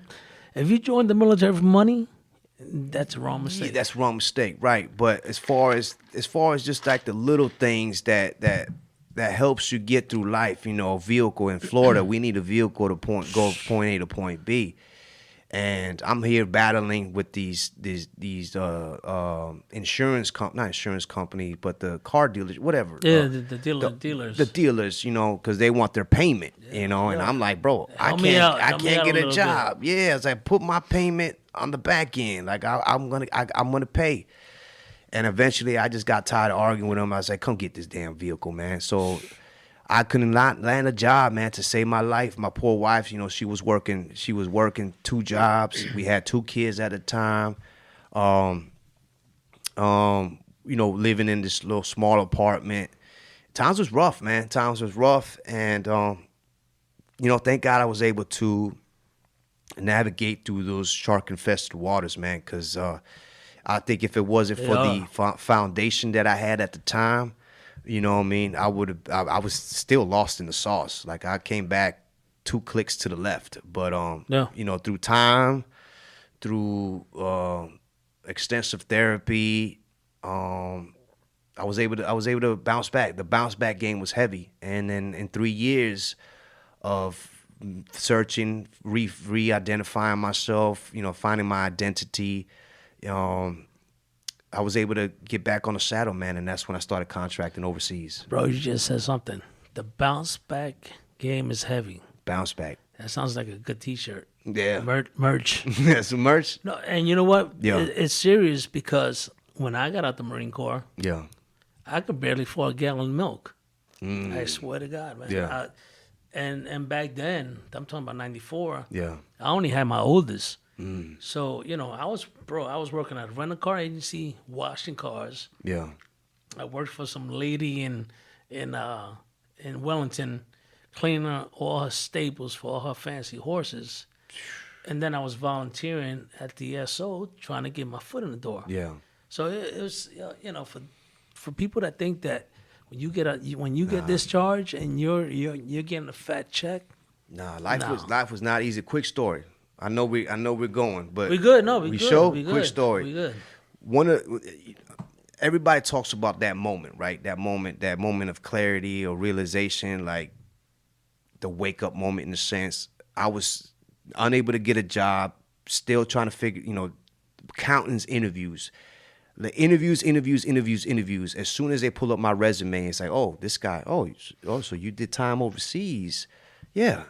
Oh, you recently just got back from combat. That was always the go-to. Now, my dumb ass should have took that out of my resume as far as being, in hindsight, I should have took out service alone. I should have took out I was not in the Army at all. Because they're thinking negative. They're thinking postal. They're thinking negative. Yes. They're thinking this guy is crazy.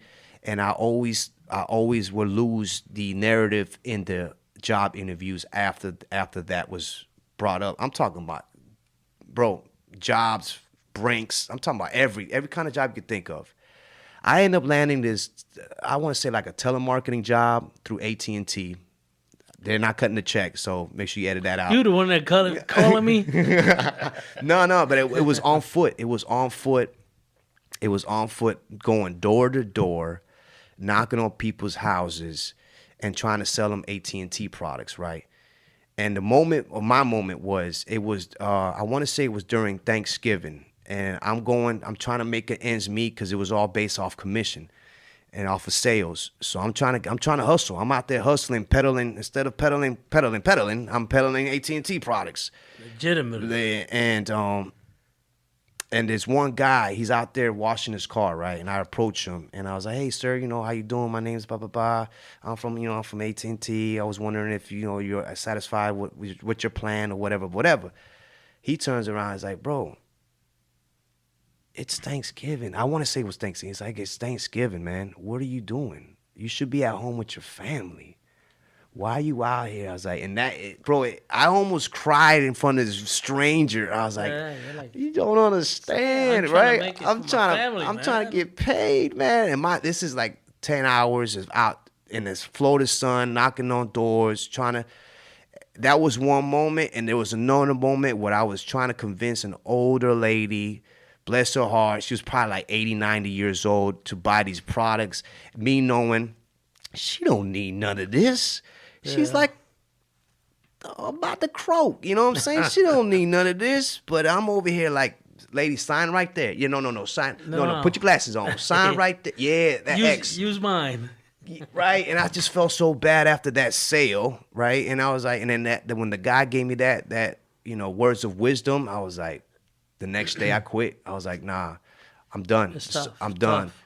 And that's when I started pursuing my benefits through the VA. Okay. After that, that's when I let go of the ego. And I went full-fledged, bro. Now that we're talking about VA, explain to people the resources that are out there for guys and ladies that are coming out of the VA. Yeah. That may be in need of such services. Listen, I know there's a lot of horror stories out there. The VA does get a bad rap, you know what I'm saying, especially when we're battling veteran suicide, and that's another thing that I gear towards is the battle against veteran suicide. There's so many options out there for our generation of veterans. I mean, everything depends on the location of the VA, but there's specialties out there. They got acupuncture, they got horse therapy, they got they're working on hyperbaric chambers now. The VA doesn't necessarily supply it, but you can possibly get a referral to a partner out in the community for hyperbaric chamber, which for those that don't know, that helps with TBI, which I stated earlier I suffer from. That's traumatic brain injury. There's so many other things. There's so many specialties that they offer nowadays that they didn't have before. It's just a matter of sticking to it. It's a matter of if you believe in your heart that you earn those benefits, that everybody's entitled to those benefits. It falls down to if you really feel like you earn those benefits, push your ego to the side and get what is due for you. Or get what's due to you, should I say. That's what's up, because it's very important, especially with the suicide awareness. Yes. You know, you see the numbers of veterans that are committing suicide. Yeah. When there's so many resources out there, the hardest step is taking that first leap of talking to somebody. Absolutely. You know, and absolutely, and that's what I'm big on that. For those that don't know, we're big on the Spartan Pledge. We're big on that. For those that don't know what the Spartan Pledge is, I suggest you look that up because it's a pact. It's a pact. It's a pledge between brothers and sisters. It's pretty much me pledging to you that in a crash course is me pledging to you that before I decide to take my own life, I am pledging to you that I will contact you first.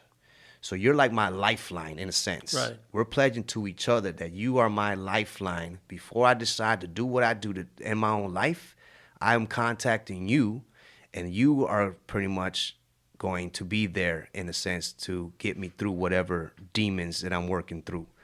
And that is the Spartan Pledge in a sense. And then once we are able to navigate that and get out of that hole, that dark hole, then our goal is to give back to the warfighter community.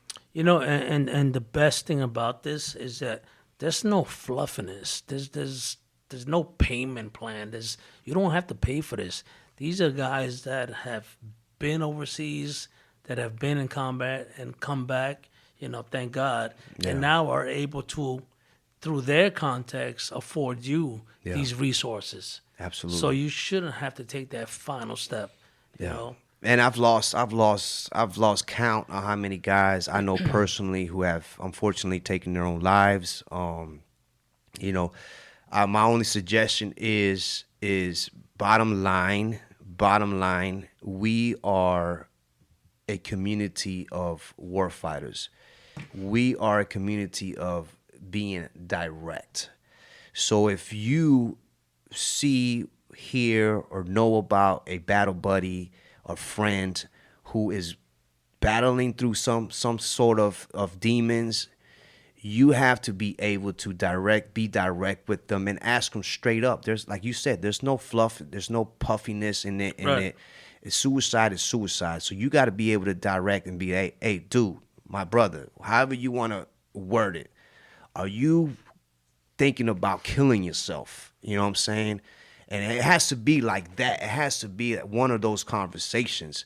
It can't be like, hey, man, you know, it can't be passive aggressive. It has to be like, listen, bro, are you thinking about it? Give them a yes or no answer, because there's no maybe around that. It's either a yes or no. And if it's a yes, guess what? I got you.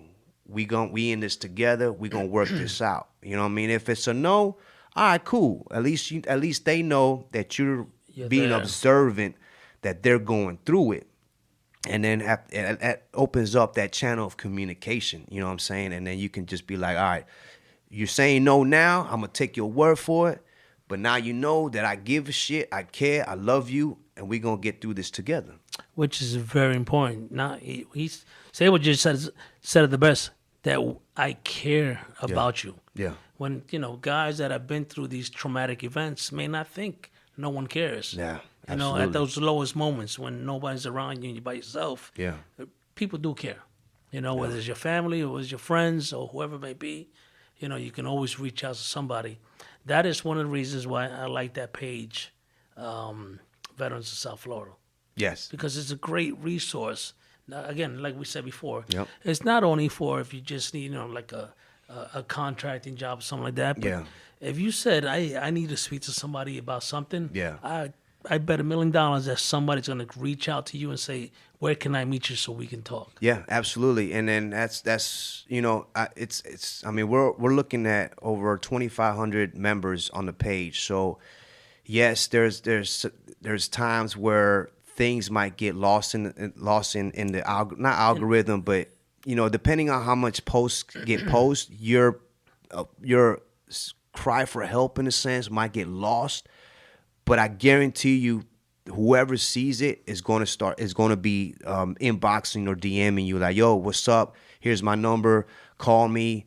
Let's figure this out. Meet me here, like you said. Let's get this what's going on." You know what I mean? And most of us who have the experience would be like, "Yo, if you need a ride to the VA, let me get you over there. Let me get you into the ER. Let's get this worked out. See what's going on." Because the problem with it's a plethora of things, man. It could be substance. It could be being over medicated from the VA. Maybe you just need a little a fix on your medication to get you balanced out. It's so much things, man. Lack of employment, lack of finances, that can kind of take us to that mindset, man. So we're there together to try to prevent that from happening. Absolutely. So, all right. So we pretty much touched about your military. Yeah. We got into the music. We did. Warfighter Music. Right. New album dropping November 11th on Veterans Day. Warfighter Music Pioneers. Look out for that. All right. So now, if someone wants to get a hold of you, Yeah. how do they get a hold of you? You don't. No, I'm playing. No. They're like, it's secret. Shh, it's classified. It's tied. You gotta give a couple G4, numbers. G14 classified, baby. Nah, man, you just I'm an open book, man. I'm all over social media. You can look me up on NSA-ENT, or you can go to the website as www.nsa-entertainment.com. But again, I'm on social media all over the place, Instagram, Facebook, just all you got to do is Google. Check out the merch. Oh, you're going to bust out the merch. You know what I'm saying? Listen, to me, there's nothing better to see other people succeed. Word. If I don't succeed, I don't care. I'm an old man, man. I'm 53. I'm almost 53 years old. Stop 52, it. whatever. Look, stop it, bro. This is the time for old man, bro. Look at Tyson out in the ring. Evander Holyfield back in the ring. Look at all these old men still doing it. Bro, I just saw a picture. October 17th, hip hop. KRS-One, Big Daddy Kane, old man still doing the thing on Versus. Come on. I'm going with KRS-One. I love KRS-One. He's a poet. Yeah. He's a poet. I'm Daddy Kane. But hey, listen, these are one of the shirts that Sabo got on his website. Let me make sure they're on this camera. Yes, sir. Right? Tank Life. Tank Life. Now, Yeah. I wanted a white one. Yeah. We brought a white one in large, but we all know, the muscles are kind of big and the large. I don't want a schmedium. So Schmedium. No, seriously, check out. We got all kinds of merch up there on the website. Let me see man. the cup. This is my personal. Can you get that for people if they ask for it? If they ask for it, we can make it happen. We can make it happen. And I like that one too. And guess who did this? My unofficial DJ. He's a Marine. He can make this happen. Engravables. But we got all kinds of merch, man. This is actually what I'm wearing right now. This is actually part of the new line, the new Inspire line. It's I gotta rock the Miami colors, Miami Vice a little bit. But this is the Inspire line officially dropping. I don't have a date yet, but it's dropping. But that's what's up. But you know what? It's very important. Support your veterans. Support veteran businesses, right? Word. You don't have to go to all these big A name corporations. Support local businesses, man. We are trying to do stuff and trying to get to places, to maybe one day be one of those A-list corporations. So support local business. Support your veterans. These are guys that have paid their dues, right? They serve their country. Thank God they've come back, and now they're trying to do their own thing, and be entrepreneurs, be successful men and women in society, Word. and hopefully inspire others to do the same thing, you know. And something that I wanted to go back way before, and I totally forgot. Yeah. I'm always a big proponent of young people. Yeah. If they have no direction in life, and I'm talking about kids, Yeah. straight out of high school, you have no direction in life. In my opinion, go in the military, sign a 2-year contract, My a mans. 3-year contract, Yeah. whatever. I agree. Do National Guard. You know what I mean? Let me ask you this though. This opened up this can of worms that you just Oh, busted out. shit. We're on our closing statements, but Yeah, as you yeah, can yeah. see, we're talkers. Check this out. Would you, if you was in the position of power, would you make it mandatory for a public service? It doesn't have to be military. You have to do at least 2 to 3 years of public service before you geared towards your adulthood, in a sense, out of high school. So you're saying if a kid has no direction in life, No. This is mandatory. oh, mandatory. This is like nation. like Israel, where you got to do. You guys. I don't know to how do many it. years Yeah. in Israel. What are you gonna do? It's a couple. It's a Couple years yeah. in the military, In the military. male or female. Or female. But I'm opening it up for not just military. I'm opening it up for like public service, law enforcement, paramedic, firefighter, Even as intern. intern, something. Let me tell you, I would agree with Waste management, some type of public service. anything. I would agree to it. Absolutely. 2 to 3 years. And then yeah, you can figure it because out. that way you get to see, Yeah. the blue collar workers. Word, This is what your mom or dad. If you're not one of those entitled kids, Yeah. if you're not living in say North Palm Beach or one of those $4 million, $40 million homes, and you got a 30-foot contender that you can take every weekend with your friends, and one of us, You're grinding we're it out with grinding, one of us. I would say yes, absolutely. Go join the military for 2 or 3 years and get a feel for it. Yeah. If you don't like it, you come Get out. out. Yeah. But you serve your country. Word. And now you have ability for the GI Bill, right? You Yeah. can go to college or whatever. I don't know. I'm not up to date as to how long the GI Bill lasts nowadays. When I got out, it was 10 years, and then you lose it. Yeah. I used it for my law enforcement Yeah. certification, but the rest of the money was gone. Right. So that I don't agree with. I think that if you serve your time and you got out honorably, Yeah. that you should be able to use it. And if there's, say, $6,000 left, that maybe you can pass it on to your kids' tuition. Right. You know what I'm saying? Kids, 'Cause wife, that's only right. husband. because- Yeah. Yeah. Significant other, spouse, Yeah. whatever. Or, like you said, anything in public service. Denzel Washington, Okay. right? Actor, Yeah. A-list. Yeah. He comes from Mount Vernon, New York. Uh-huh. I was gonna say garbage man, sanitation worker. Yeah. He picked up garbages and the garbage cans, Yeah. and threw them in the back of the truck. Yeah.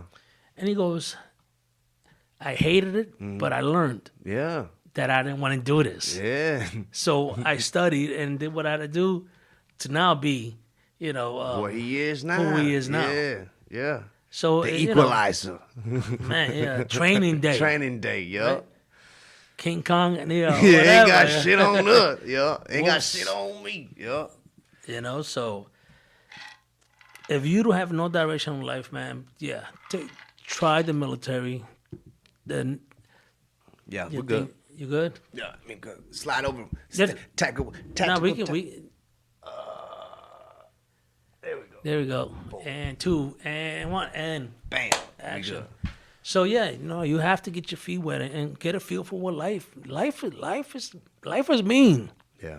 Life ain't a bowl of cherries. We sometimes kids don't understand the struggles and trials and tribulations that your parents Yeah. have gone through to get you where you're at. Those are facts, though, man. You know what I mean? So, I mean, I got a 19-year-old kid, man. I'm still young. I feel like I'm still young. I still can out here get it. You know what I'm saying? With the rest of them. You know what I mean? But he's 19 years old, man. I sit back and I was like, I look at him. I'm like, man, when I was your age, I was getting ready to go to Iraq. You know what I'm saying? Yeah. My daughter, she just turned 15, and my youngest, he's a savage. He's probably gonna be the next future tanker. I'm not gonna lie to nobody. If it's any of my kids that do decide to go that route, He's gonna go that route. it's the youngest savage guy. You know what I mean? He's 8 years old now, so yeah, he's the savage one of the crew. So I don't know, man. But that's what's up, man. I'm trying to think if you have your plethora. You're like an open book, bro. And Man, I am. Any page. I like you this can get, guy. You, I like you this can get guy. so much. That's what I do. I interview for a living. I like this guy. So, speaking about books, I love the segue. So, I'm working on multiple projects right now to include my 7th studio album. I'll announce it here. I haven't announced it yet, but you got like so many breaking news. But I'm actually working on a meditation album, collective project. At the same time, I'm writing. I don't want to call it like an autobiography. It's more like a memoirs, but it dates before the military. That's Right. great. It dates before That's the good. military. It talks about the craziness of my childhood, dealing with a lot of that right there. Then I know you're gonna bring it up. Yeah, we're gonna bring it up. A lot of stuff that geared it sets up the next chapter with which was the military, and then I'm hoping to drop it once I'm done writing it. I'm hoping to drop it as a collective project with my next album. So That's you're what's up. gonna get a book, and you're gonna get the actual album. So stay tuned, man. Stay tuned. Stay You know, tuned. and listen, guys. Again, for everybody that's viewing, if he writes the book and the memoir, read it because it's gonna be educational. It's gonna be. I'm not saying trivial, but it's gonna be. It's gonna be trivial. Is It's trivial? gonna be Okay, so trivial. I didn't know if I was. No, you good. You're right on You know point, what I'm man. saying? It's gonna be a lot of you're gonna things. be in like, there. what's gonna happen next? What's gonna happen next? You know, and to me, those are the kind of books that I like to read, and I bring up a quick little story of a dude, a good guy, Yeah. that I interviewed a couple months ago, and the guy had hit dirt bottom. Yeah. Now he owns one of the biggest AC companies Word. in Palm Beach County. I think I saw that one. I So saw that one. you know what I'm saying? It can be done. Yeah. It can be done. So read it because you'll learn. You learn from people's and I said it before. I don't like saying mistakes. You learn from people's actions. You know. You know what? Since you mentioned that, man, one thing that stuck with me while in the service is when I was going through the ranks and becoming a non-commissioned officer, an NCO, a sergeant in the Army. One thing that stuck with me is one of my mentors pulled me to the side and said, "Look, you don't have to be this person. You don't have to be that person. You are your own person. What you do is you sponge all the negative and all the positive of your previous leadership, and you create your own leadership style." Absolutely. Right? So if this NCO is a dirtbag, well, you know what not to do. If this NCO is a successful NCO, then you know what traits to grab from and polish and mold your own type of leadership style. And I kind of carried that through after the military and life and meeting so many different, having the opportunity to meet so many different people in this industry and just in life in general, to be able to say, you know what, man, I'm not messing with you, but now I know what to extract from and stay away from, in a sense. I don't know where I went. I went on a tangent. No, that's all right, and I get it, and I hope everybody that's watching gets it. You get inspired by certain people, right? Boom. Boom. Wait, hold on. And people that bring negativity to you, Yeah. you gotta push that away and stay positive. Word. And it's hard. It's not easy. No, it's not. You know, It's not. Life is life.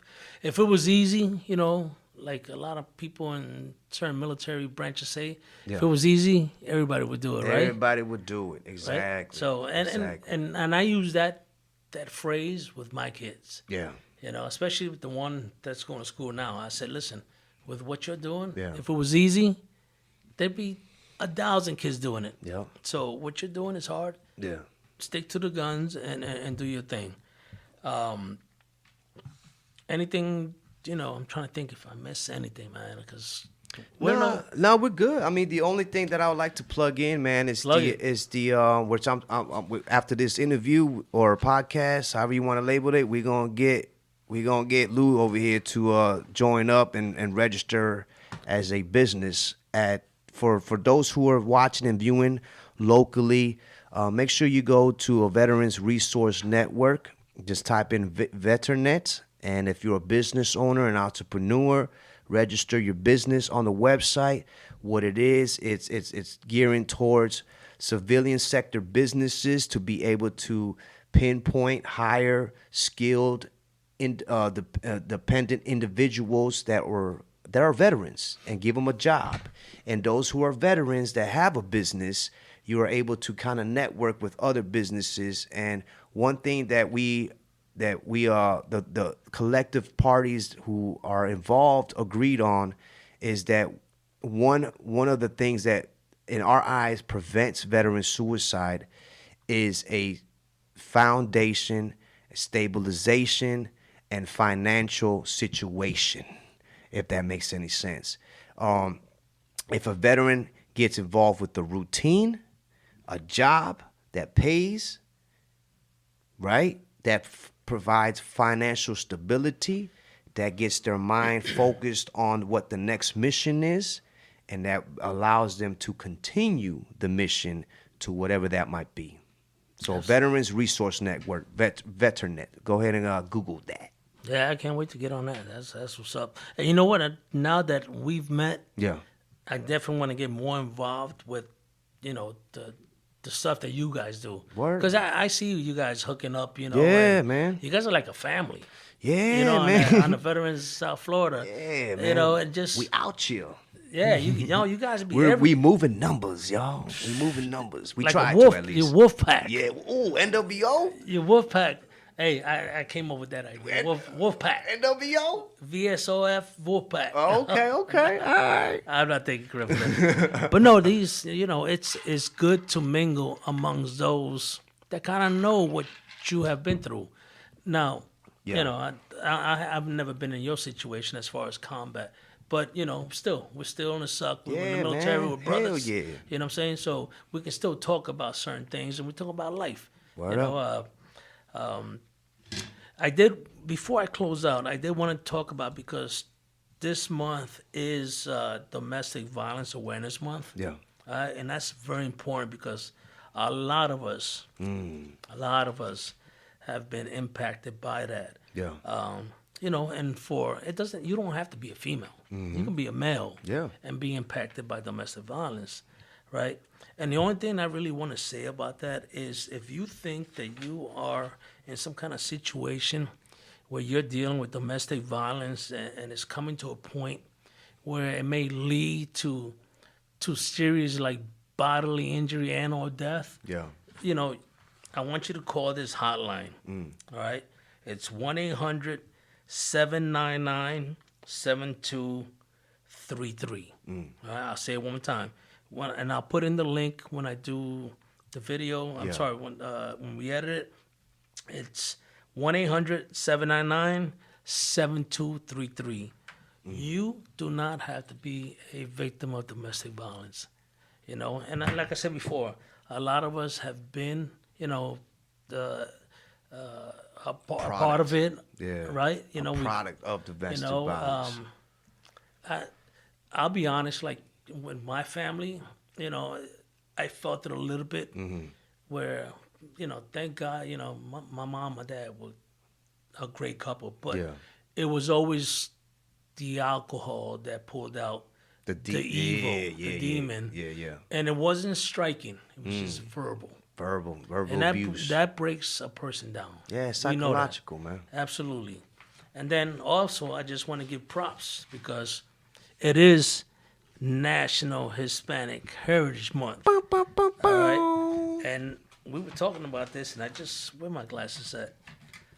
I just had my contacts redone. Shout outs to Colombia out there. Colombia. All my Cubanos, Boricuas, That's what's up. El Salvadorians, Guatemaltecos, from every part. Chile, Argentina, Venezuela. We could go down the Peru. whole Peru. What up? What up? So let's see, National Hispanic Heritage Month. It goes, I think, all the way to October 18th, I believe. October 18th. Word. I'm sorry, September 15th to October 18th. Fiddling stain. You know, for all my Latinos out there, mi gente, my people. Hoy you know, se bebe. No, wrong spot. No, I'm sorry. My bad. Cinco de Mayo. Ooh, that's we passed that. So- though. All my Mexicanos. My bad. I forgot Bro. them. I love that food. Love that Mexican food. But you know what's up? Yo, Sabo, it Dime. was a pleasure. Yo, An honor was mine, bro. having you on my podcast. You know what I'm saying? I hope that you get all the support that you need to Thank keep you. your hip hop career. Thank if you. I'm saying it right. Yeah. You know what I'm saying? To keep your music, your production. Appreciate that. Maybe man. get more artists, and one day maybe I'll be watching, BT Awards or, Hey. you know what I'm saying? I'm like, why I'm not sitting in the front seat? Hey, I'm saying, word up. why I'm on the couch? Damn, cause by that time, I don't know, man. We gonna have past curfew. Yeah, Daddy might be sleeping back then. Night. But, you know what I'm saying? Nah, I Yo, appreciate do me a that, favor. man. Go see my man Sabo. He gave you do me a favor. Repeat your social media sites where people can get a hold of you. Thank you, man. You can find me at NSA-ENT, all social medias, websites,